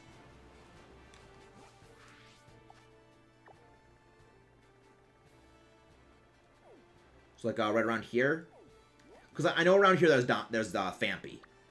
There's Phanpy around here. So yeah, it might be best to go with a Poison Sandwich, because I know that there are some ground types there. I don't think there's many poison types around there.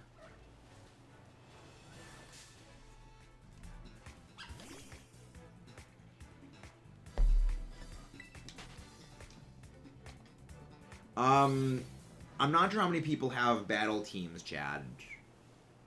Not sure how many people have battle-ready teams. Oh, don't have any Urban Mystica. Well, I mean, Urban Mystica doesn't increase the odds all that much when it comes to it. My recommendation for shiny hunting there would be gather like a whole cluster of Wooper relatively close by. Go to a place where it seems the Wooper are spawning quite heavily, and just set up a picnic. Because when you set up a picnic, it despawns everything, and then it'll respawn them back in. And it's a much quicker method of just searching for things, rather than if you wander around the entire area. Because when something gets basically off-screened, well, not actually off-screened, but like you move away from it enough, it will despawn. And making a picnic despawns everything much quicker. So I recommend just do picnic setup, scan the area, nothing there, picking setup. And that's what I do when I'm doing outbreaks. Is I just use that to just despawn things relatively quickly. Hello, fish. Hey, Ash, how you doing? One of the mods, please go grab Ash's link. How are you doing, Ash?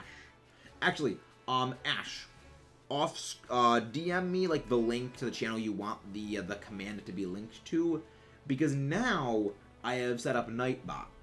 So I can set up a command for that. Because I remember, like, your other one was, like, Sacred Ash or something. So I can set that up. But how are you doing, Ash? I'm so... on Sunday because... Yay! It's your birthday! Happy birthday, Ash! You're not spending it with Jakey, are you? Why would you want to spend your birthday with Jakey? We like to give Jakey crap. We love Jakey. We just like to give him crap.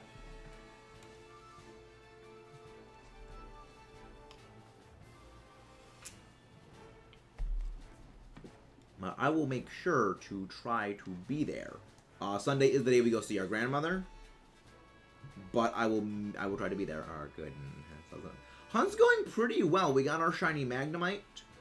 And we got a shiny Luxio. So, we're doing pretty well. The goal today was electric types. And, yeah, hoping to get some more. Tadbulb is going to be a pain.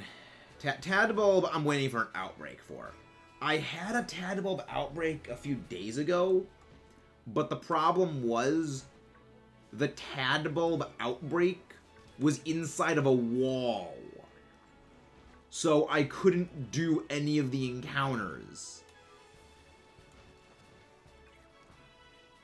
And with how hard it is to tell Tadbulb is shiny, I'm waiting for an open area outbreak of it. Just so I can clearly see if I get the shiny of it. You know, well, as clearly as you can see a shiny Tadbulb's shiny be. Also, where the freaking heck does Shinx spawn? Because my little map says that this is where Shinx spawn in, and I have seen none of them. Whole lot of Luxio, though. Whole lot of Luxio, though. Granted, it could also be just Cerebee's Poke Earth map is not exactly perfect. Which I'm probably thinking it could be. Never seen Chain. Really? Okay. I guess that technically would be a desert, because just desert is a lot of, just not much rain. Okay. I guess I probably should be focusing there. But then again, I am going to need to focus here anyway for Pachirisu and, like, stuff, so I might as well just keep staying here. Those are Pawmi. If worst comes to worst, I'll just Masuda method for Shinx. Because my plan pretty much when it comes to, like, the early form stuff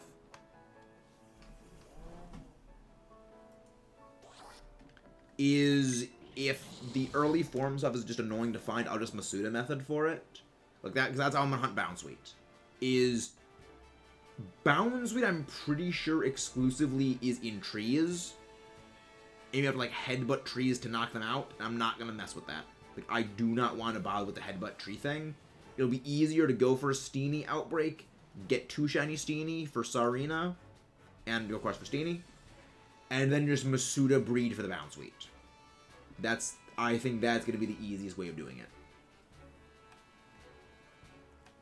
So, if I find Shinx, if I don't find, Shinx before I find 2 for Luxray, I'm just going to Masuda breed for it.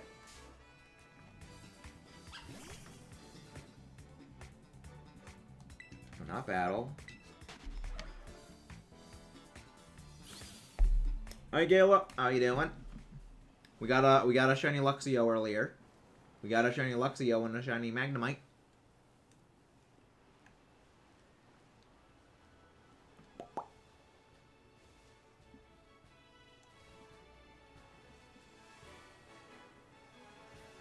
Yeah, we love Ash. Ash is good. Ash is good bean. Alright, where is freaking another shiny Luxio? I need one.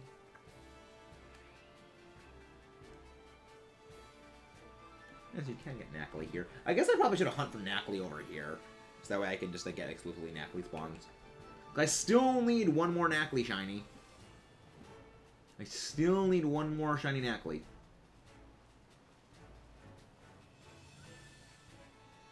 Though it does depend if I want to get a Trick Room shiny Knackle stack. So I still have yet to figure out what to do for that. Honestly, I feel like that could honestly be a bit more of a big play. Is Knackle stack VGC. That sounds interesting. Because Purifying Salt reduces damage from ghost types. And Fluttermane is one of the best special attackers. Steel Knackle stack. Actually, let me write that down so I don't forget that. I'll tool around with Steel Knackle stack. Where the frick is my pencil? Where did I freaking put that pencil? Ah, there it is. Oops. Steel Knackle. Not Garganackle.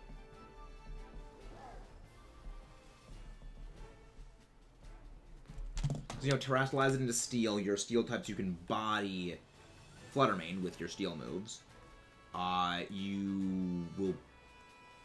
Most of them, they carry like Icy Wind, Shadow Ball, and Dazzling Gleam. So they're going to have to focus on targeting you with Shadow Ball, and you take half damage from Shadow Ball because of Purifying Salt's effect. Thus, essentially meaning you're resistant to Ghost. Which means you can body Fluttermane. Would also actually do very well because a lot of the others don't have as good of stats to do as much damage to you. Interesting. Garganackle seems to play. Garganackle seems to be the play, because Fluttermane's basically their answer to, like, the resistances. And... Hello there, Flygon. How are you doing? Welcome, man. I'm totally based on the metagame, but what do you think is better, Kyogre or Monopops? Kyogre. I would say Kyogre is the better one. Mostly because you tend to see Kyogre a bit more, but it also kind of depends on in what context you say better. Kyogre is a much more self-reliant Pokemon, in that Kyogre basically goes in and just kills stuff on its own because it just goes in with like Scarf and Water Spouts everything into oblivion. Whereas Groudon is a lot more... It will contribute to a team strategy. You will have, Groudon alongside, like, Solar Power Charizard, Chlorophyll Venusaur, Chlorophyll Petalil, or not Petalil, Lilligant. And you have Groudon essentially be there as a centerpiece for a team, whereas Kyogre is just a hardline damage dealer.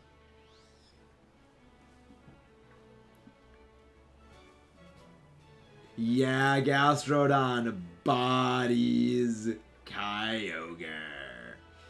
Gastrodon bodies Kyogre. But the other thing is that you can't really just look at one Pokemon in its singular worst matchup. Because Gastrodon only affects one target of Kyogre. If Kyogre's using a spread move like Water Spout will still hit the second Pokemon. So even if you're activating Storm Drain on the Gastrodon, you're still dealing a lot of damage on whatever the secondary Pokemon is. So it's not exactly a perfect thing of Gastrodon doesn't completely remove Kyogre. Gastrodon will beat Kyogre in a 1v1. In a 1v1, as in just Kyogre facing Gastrodon, Gastrodon will beat the Kyogre. Gastrodon does not need any investment to beat the Kyogre because of Storm Drain. I believe the only way that a Kyogre can win is if it, gets multiple freezes. Kyogre would need to freeze Gastrodon multiple times in order to not lose, which statistically is just not going to happen.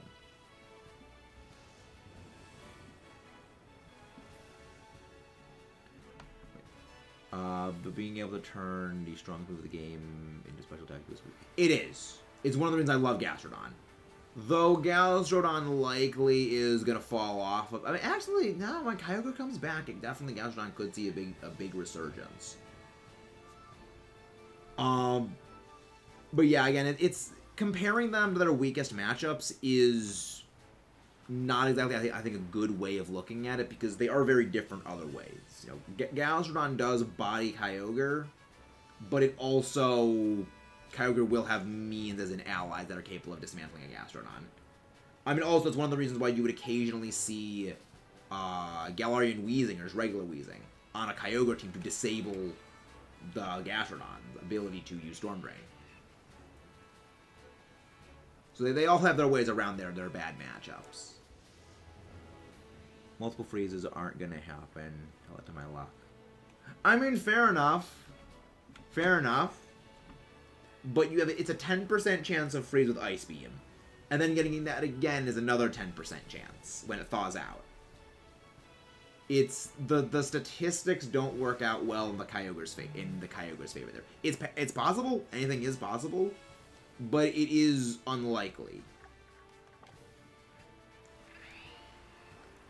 I don't know why Precipice Blade is base. I think the reason for that is Kyogre's gets a damage boost in rain.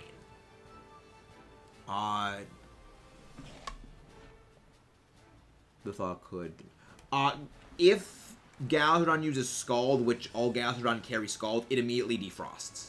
Scald immediately defrosts a frozen Pokemon, so the thaw will happen.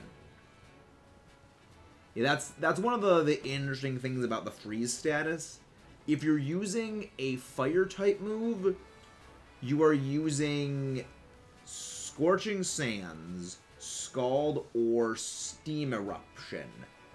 And I think maybe one other move, I think it could be Ice Burn. It will automatically defrost you. Yeah, that's why it is that the freeze needs to happen multiple times, because it will only work one turn. Even then, even though it's a resisted Scald, it is still a Scald that potentially is boosted by rain. And it still will deal a little bit of chip damage here and there, because Gastrodon is going to be healing with, of course, leftovers, or as recover. That's why it needs multiple freezes to have a chance. Yeah, and the burn, yep.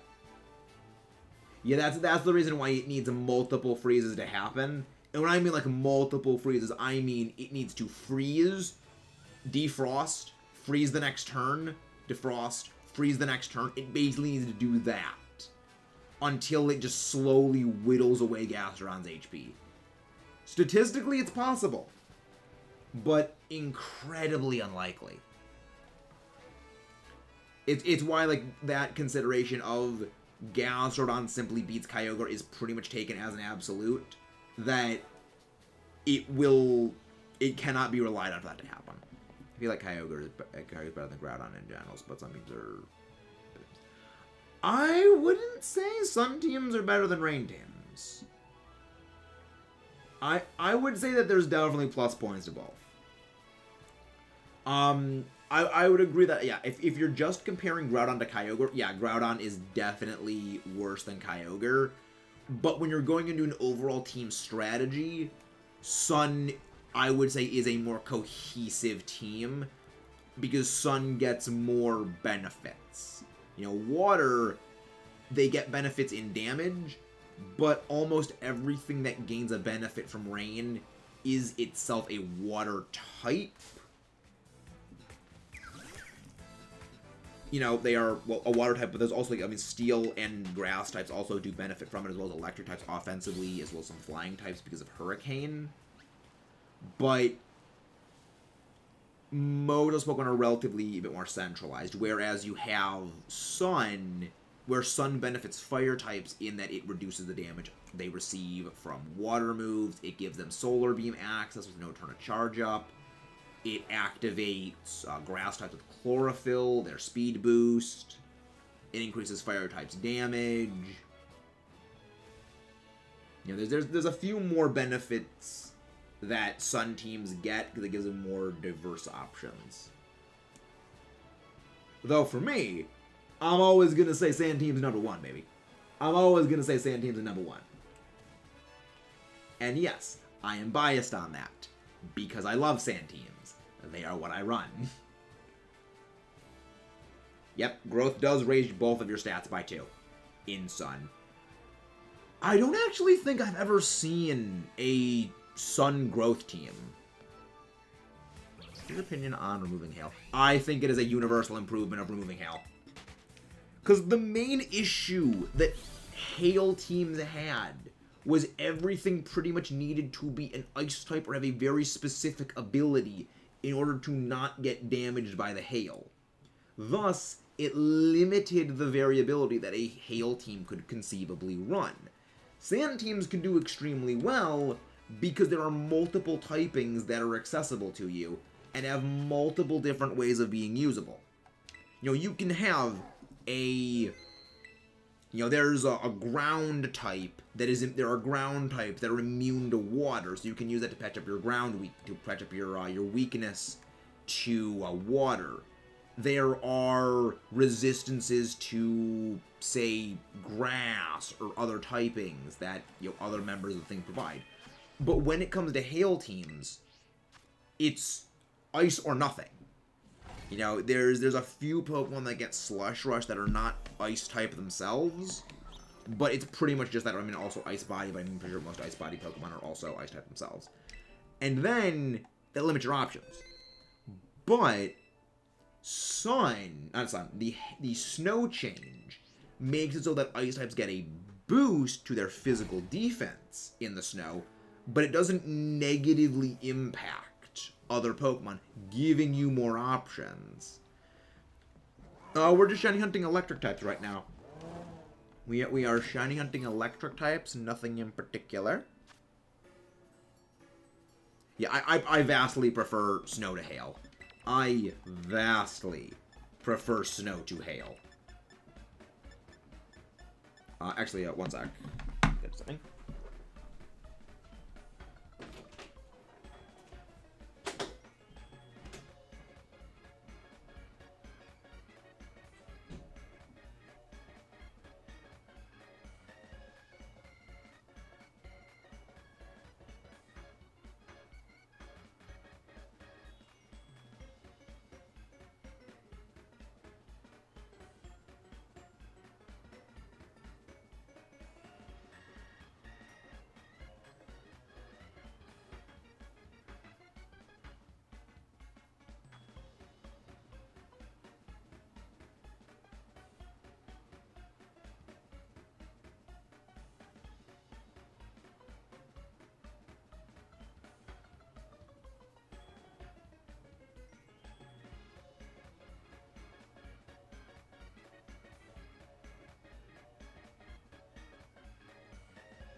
I mean, and the other reason why I think that the hail change into snow is just better is because the defense boosting nature that snow brings. Most of what ice types are weak to are predominantly physical. You know, you have steel, rock, fighting.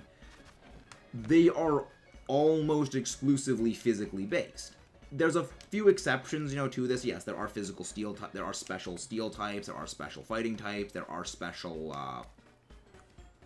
rock types, but they are the exceptions, not the rule. Like, Lucario, yeah, it's a special fighting type. But it is quite telling that the biggest set Lucario is capable of running at present is a Final Gambit meme set that is a bluff alongside a Final Gambit Annihilate.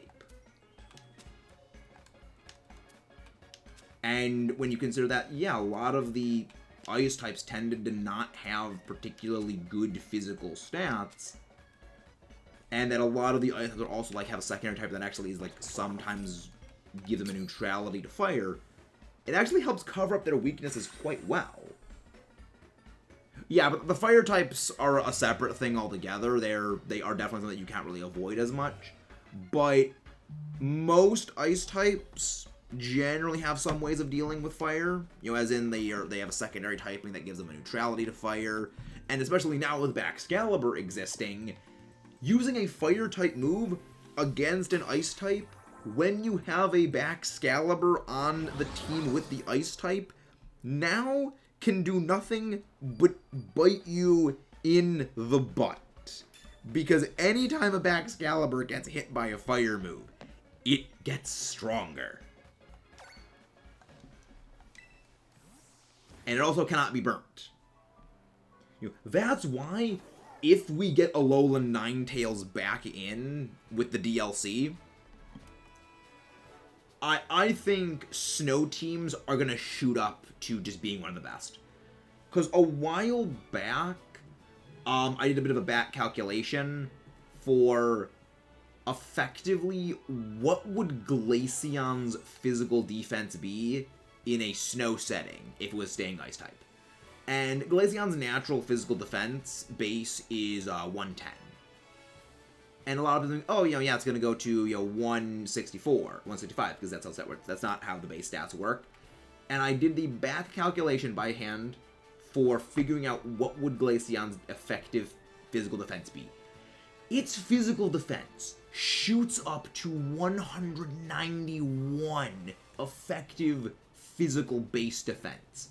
For context, 191 base physical defense is pretty much on par with the attack stat that Mega Mewtwo has. You know, it's like that was like a Mega Aggron tier physical defense. That thing will be able to chunk physical hits. And then, you get to Alolan Ninetales. Alolan Ninetales' only bad stat is its physical defense, which is relatively poor. Well, it will automatically set snow upon entry into the field, which will boost its physical defense, which will mean it can survive physical hits very, very, very well. Meaning, you now have an extremely defensive Ninetales that can spam perfectly accurate blizzards to compensate for its lowered offenses. I think when we get the DLC, if Ninetales comes back, we are going to see a dramatic increase in the number of snow teams that are being run. Also, Nasty Plot, Aurora Veil. Yeah. Like, you can do super damage Ninetales, or you can do or you can do both. It's got so much. It has so much it can do. Because right now, snow teams are saddled with they need to run Abomasnow. You know, they need to run Abomasnow, which is not great, but it's workable. It's workable, even if it isn't good. I've seen a couple of them being used in Series 2. But now, okay, extrapolate that out to just a simply better Pokemon in Alolan Ninetales. We are going to see ice types start absolutely shrekking everything. And then I am going to laugh when people say, why are ice types suddenly good? Ice types have always been good. It's just before people didn't have the incentive to look into them. Because ice has one of the best offensive profiles in the entire series. It hits so many things for super effective damage. It's just now there's an incentive for people to actually start looking into them. Yeah, they can also run Slowking. But the main reason why they, like something like Ninetales would be preferable is that you can have Ninetales be Ninetales. you have it terrestrialize into Fairy, so it sheds the weaknesses that Ice type gives it, and you get nothing but a benefit. Because now you're not taking hail damage. Yeah, even with Slowking, Chilly Reception is still putting in work. Now imagine a Pokemon that can set hail, well, not set hail, set snow, in addition to doing damage in the same turn. Imagine that. It's gonna start wrecking stuff. And one that can terrestrialize into Fairy, and it's gonna lose its defense boost, because if you terrestrialize into different typings, like if you have a Garganacl that is, of course, is naturally rock type, it terrestrializes into steel or ground, it will lose its 50% special defense boost that sand gives it. Just as ice types terrestrializing out of ice will lose their defense boost. But that's still a hell of a bluff that's going to be something you can pull. That's still going to be a hell of a bluff. And then, in exchange for even more fairy damage, it's going to be a monster.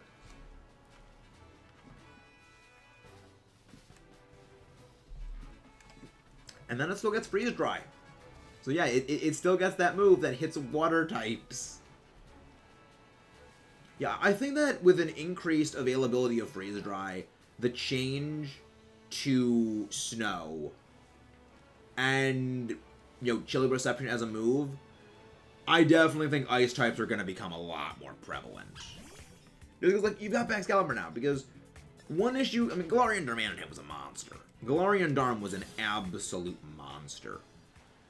The issue with it was that its ability choice locked it. But now we have another brute force, physically offensive ice type. And it's Excalibur. Though, granted, Excalibur's drawback is it doesn't get Ice Punch, so it has to go for Icicle Crash. But then again, so did Darm also like Icicle Crash. So what's that? I feel like Freezer-like moves should be made. I agree. Like, I've said that for years. If they introduced the move like Freeze Dry back in Gen 4, or even back in Gen 5, no one would have any complaints about Kingdra, and there's another shiny. No one would have any complaints about Kingdra. Because you wouldn't have needed to use a Dragon type to beat it. And another shiny Lexio.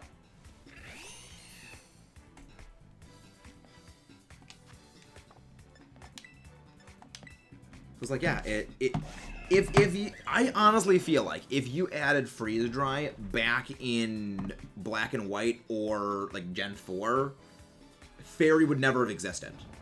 Because people would have been using that to beat, like, Kingdra. Because when people complain about the Dragon types, being too strong, what are the ones that people are talking about? The Pseudo-Legendaries, Kingdra, Box Art Legendaries, Latios, Latias, most of which are absolutely decimated by a move like Freeze Dry.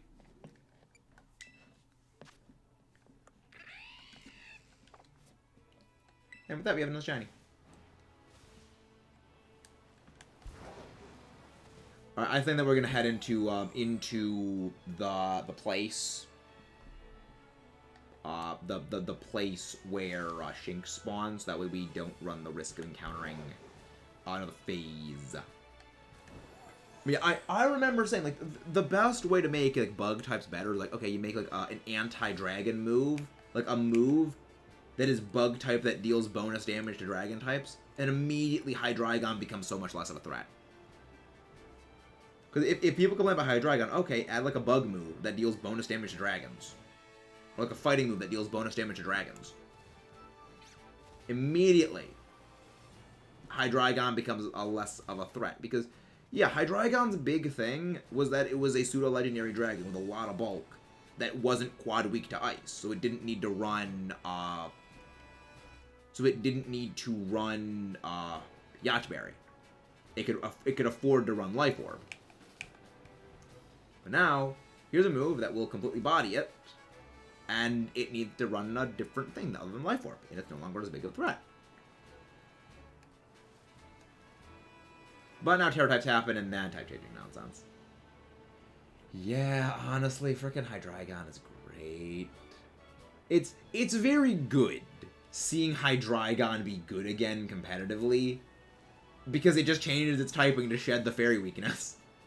Because Because fairy existing absolutely killed Hydreigon. And I'm so sad because I love this thing. Because it was still a monster. Even like that was one of the funniest things is, oh yeah, it fell down like a tier in Smogon. And it was just still obliterating everything in the tier below OU. Because the only thing that changed was, okay, well, Fairy now deletes it from existence. But nothing else that isn't Fairy can deal with it. And that is why Fairy was a solution that completely failed. It didn't help anything that wasn't Fairy prevent dragons from doing what they did before. Yeah, dragons are still just as strong as they've always been. It's just if you're a fairy type, you don't fear them anymore.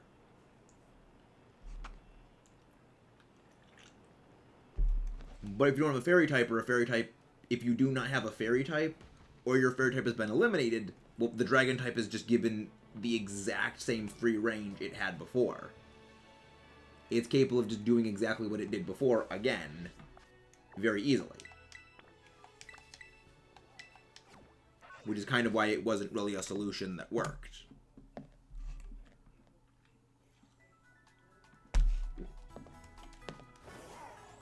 There we go, now there's the Shinx. Okay, so it's this section is where the Shinx are.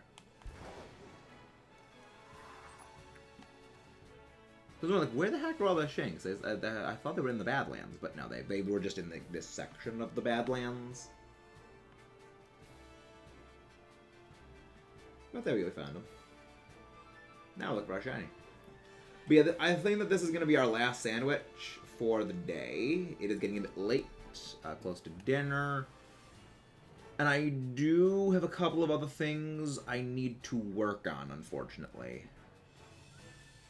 Gotta get back to recording stuff, too. Like, that's one thing that I'm gonna need to get back into the swing of, is getting back to recording stuff. Because for the last, like, month and a half, almost 2 months at this point. Actually, yeah, in a few days it will actually be 2 months. We have basically just exclusively been streaming. We have not done any recorded content. I need to get back to doing that. Because if I do, because I've been applying for jobs and stuff, and if I do end up getting a job, probably not gonna have as much streaming time. I mean, I'll still be trying to stream, of course. I'll still be streaming daily, if possible. There's maybe 1 or 2 days I won't be able to stream, potentially Tuesday. But yeah, I will definitely still be actively trying to stream, but I will need like a little bit of a buffer of like recorded content to slowly let trickle out as time goes on, just to help you keep retention and stuff up.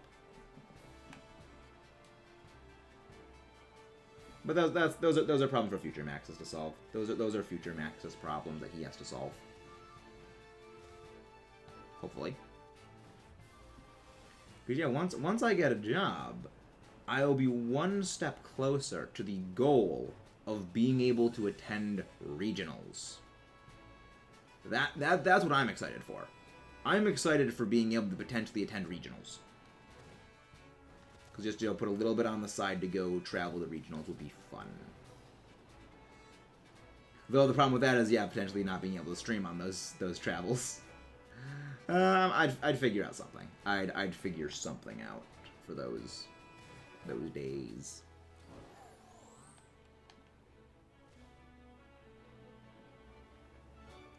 Okay, so Area 5 does not seem that they have Shinx. Okay, so I need to stay in Area 3. Noted for the future. Hello, Fearsome Ferrothorn Danny. Hello there, how are you doing? Well, mods, please go grab Danny's link. How is Danny doing today? Hopefully Danny is doing dandy. See what I did there? How you doing, Danny? Hope you're doing good. I know I'm doing well. Alright. Thank you, Kayla.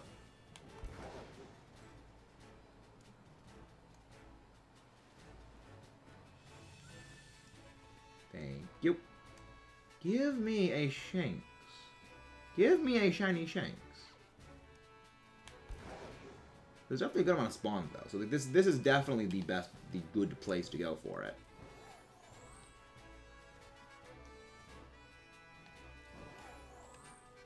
Yeah, I'll need to start setting up commands for stuff and things later. I'll need to start setting those up because I was really okay. Well, who are the people that come to the streams the most? Like, I just blanked on it. But how are you doing, Danny? How are you doing, Danny? Hope you're doing well.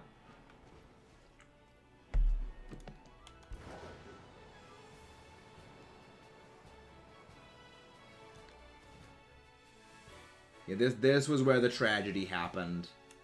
This was where the tragedy happened. The lost shiny Knackley. A moment of silence for the Knackley. A moment of silence for the Knackley. Ah, long wait. You deserve a rest. You deserve a rest then, Danny. You deserve a good rest then.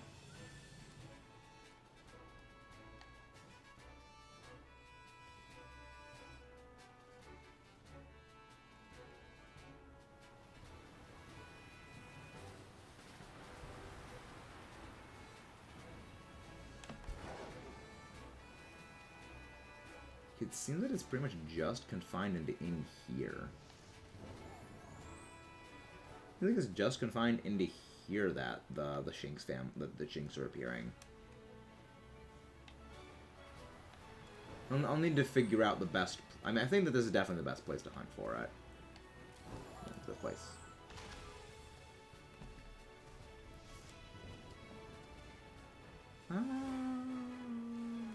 Lots of Litleo.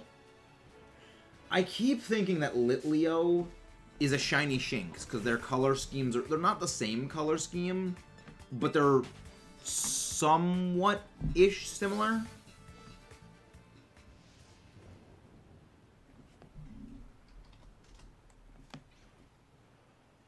They have a somewhat similar-ish color scheme and about like the same size. So there's like it draws my eyes there. I'm like, nope, it's not that.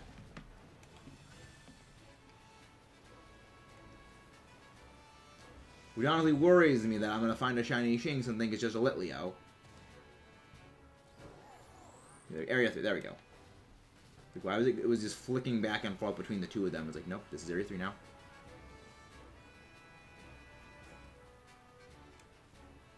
The Palmy, if they were shiny, they would stick out because they're pink.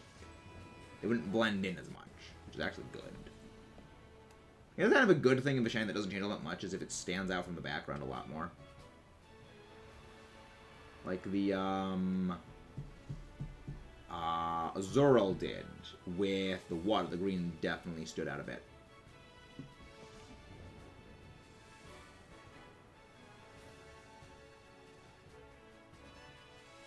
I guess to like walk back and forth here would probably be the best way of doing it. Well, there's definitely... Okay, now there's more of them over here. Now there's more of them. Potter's leave the live stream was eating up. It's alright, Omar. That's fine. Food is important. Food is very important. Oh yeah, you can find Palmy here. You can find Palmy. Palmy. Palmy has kind of grown on me as time's gone on. But it's definitely not one of those that I'm like super fond of. I mean, a large portion of that I would say comes from in the playthrough. It was super underwhelming. Pokemon League prep items, nice. It was very underwhelming in the playthrough. Like electric and fighting is a good defensive typing. You don't really have that many weaknesses. But the problem is that your moves are relatively limited as a physical attacker or a special attacker. Because if you go special, you know, in terms of like if its stats were specially geared, well, then it would need Aura Sphere in order to be like good. You know, have like any form of coverage, you know, for second stab. But, you know, it's Aura Sphere. And even then it's not that great. But if you go the physical route, which it did go, it gets good physical moves, but it's physical fighting moves, but its physical electric moves are Thunder Punch, and like that's kind of it. Or you're going to go for Wild Charge, and Wild Charge isn't that much of an increase in power, and it's recoil. It does get double shock or dual shock, whatever the name is, which is good, but it's a one-time use and then you gotta get recalled, which isn't good because you're spending a turn to do that. Electric fighting is interesting, but homemade design is kind of meh. I agree. I agree. Design-wise, it's kind of meh. I mean, the other thing is that we did get another electric fighting type in the game. We got that in the form of Iron Hands. And Iron Hands is just so min-maxed into attack power. It's just so good. Like, Iron Hands, I think, definitely has a chance at making a pretty solid impact when it comes to battling. But that's really because it just has amazing stats as is. You know, it's very, very high physical attack, very high physical defense, very high HP. And there's the Shank! Double shiny Shanks! Double shiny Shanks! No way!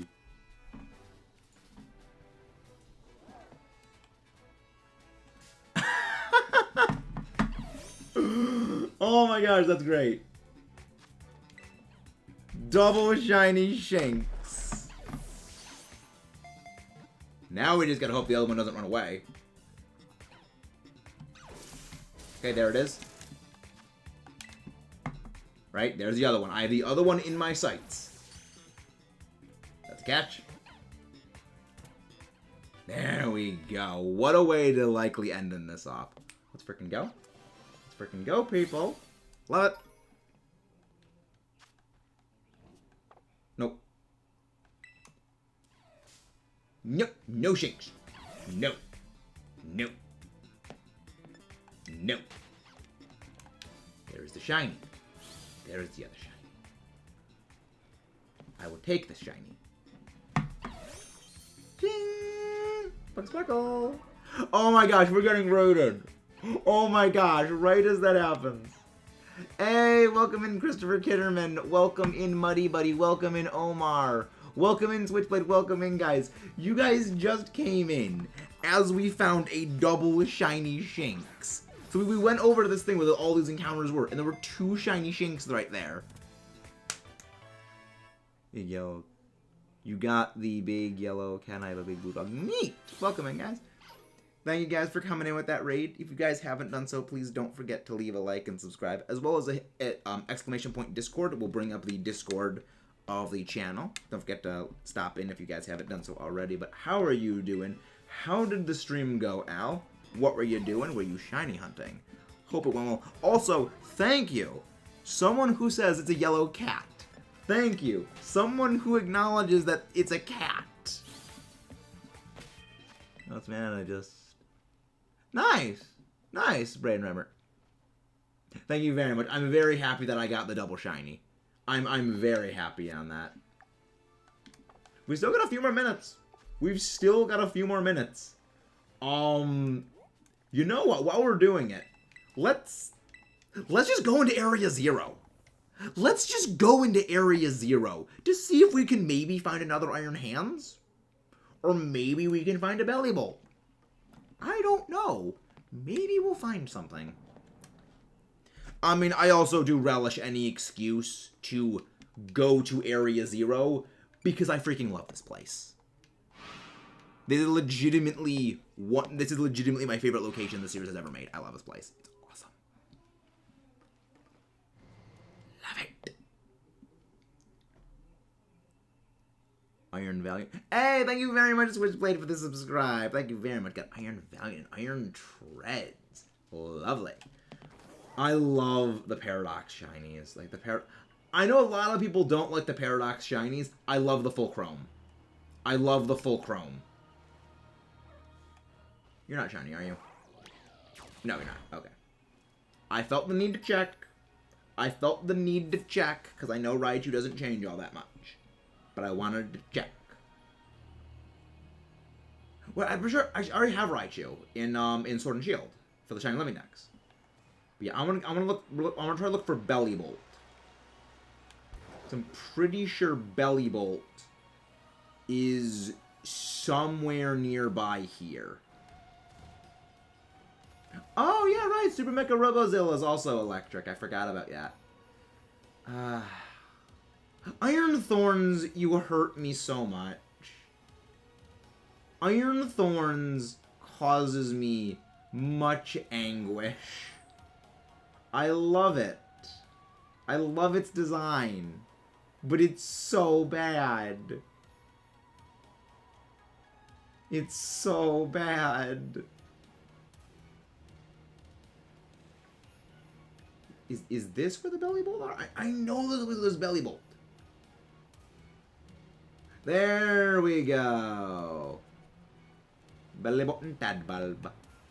If I can get myself a shiny Belly Bolt or Tadbulb here, I'll be happy. Also, why are we getting like exclusively freaking Masquerain encounters? This is not a bug sandwich. Get shiny Iron Hands. Watching how nice. I love Iron Hands. It's so good. It's so fun. You just belly drum punch everything in raids. Belly drum to punch everything. It's fun. No, it is electric sandwich. It is electric sandwich. It is an electro sandwich.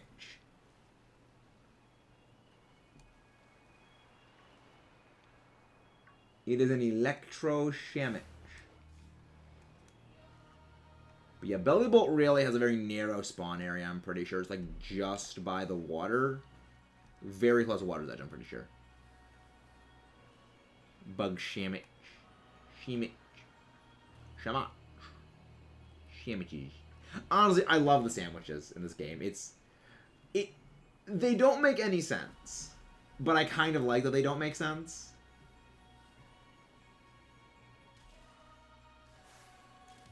Like, I have to wonder, what are the Japanese eating if they think these sandwich combinations are appetizing?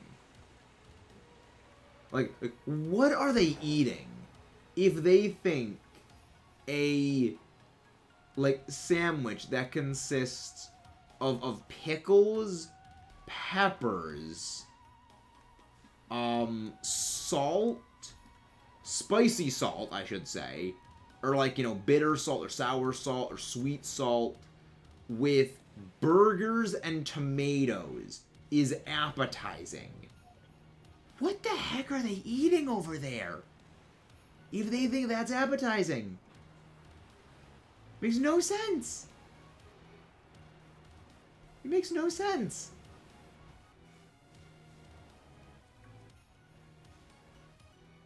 Yeah, like, honestly, shiny Tadbulb is going to be a hunt I am not going to enjoy. I know that I'm not going to enjoy that shiny hunt. Because it's so small. I mean, not even like the change is so small. The Pokemon itself is very small. So I can't just like easily look and just look away at it. Like, I know Belly Bolt is big. Belly Bolt stands out. Think fast! Well, the good thing is, I have a Psychic Terrain team, so I'm immune to priority moves. I'm immune to priority moves. Ha! I send out my damp Golduck. It nullifies exploding moves. Ha! I win. Honestly, the fact that Damp has absolutely no relevance as an ability until people wanted to shiny hunt things that explode. Damp's relevance as an ability people thought about. Nothing. Oh! This thing that I want to shiny hunt gets explosion. Let me just pick up Damp for a second. Ah, it's fun. Because other than that, you're running, like, Imprison Explosion or something like that, and even then, it's just easier to run Damp.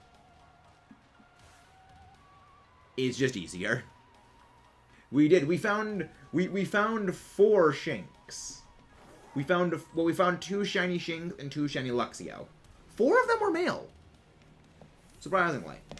You would expect a distribution of 2 and 2, but no, I mean, I guess 3 and 1 statistically isn't that unlikely. You know. I mean, finding 2 Shinx literally side by side when they're shiny. So saith the side by side shiny Shinx.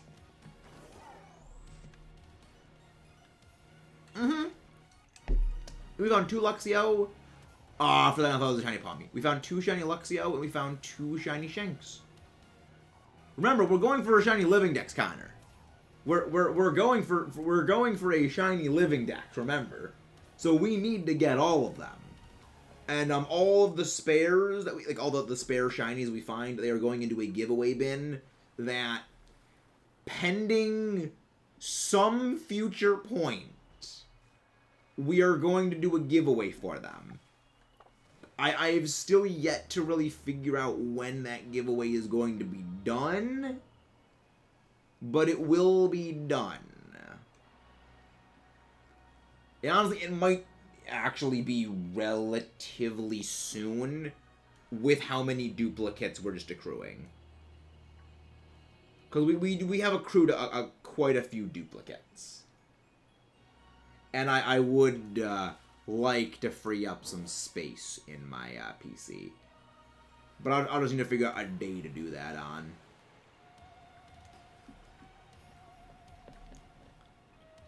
Charm. I have the shiny charm as well as sandwich. Yeah, I would not be shiny hunting if I didn't have the charm. Says this as I got my shiny Frigibax in 16 eggs.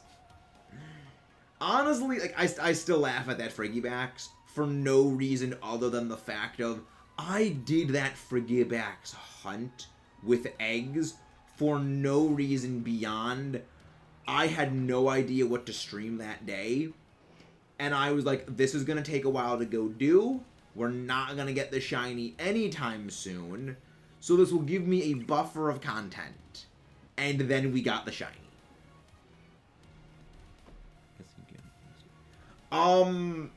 Possibly for Tadbulb.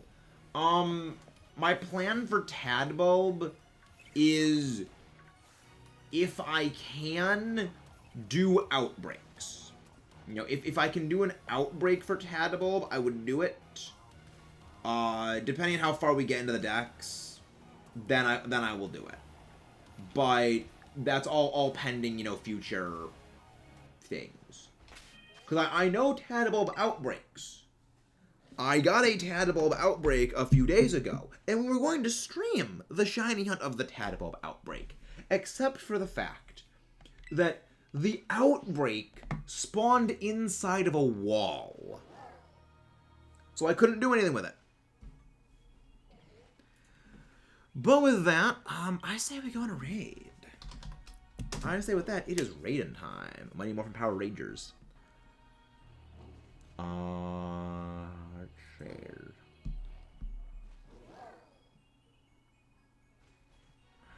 Ooh. That's an idea. Let's go. So you guys, some of you guys said that you were hurting on Herba Mystica. Let's go and give a raid to our good friend Zeddy Boy, who is doing Tera raids. See you guys over at Zed's stream. See you next time. That's Rock and Roller. And again, don't forget to check out our other stuff. We have many other Let's Plays that we've done here. And if you guys enjoyed the stuff you saw here, you're definitely going to enjoy those. See you guys. Oh yeah, tonight's dinner is meatloaf. I forgot about that. I have a little thing written down that said meatloaf tonight. Eat small lunch. Because I love meatloaf. And with that no context thing,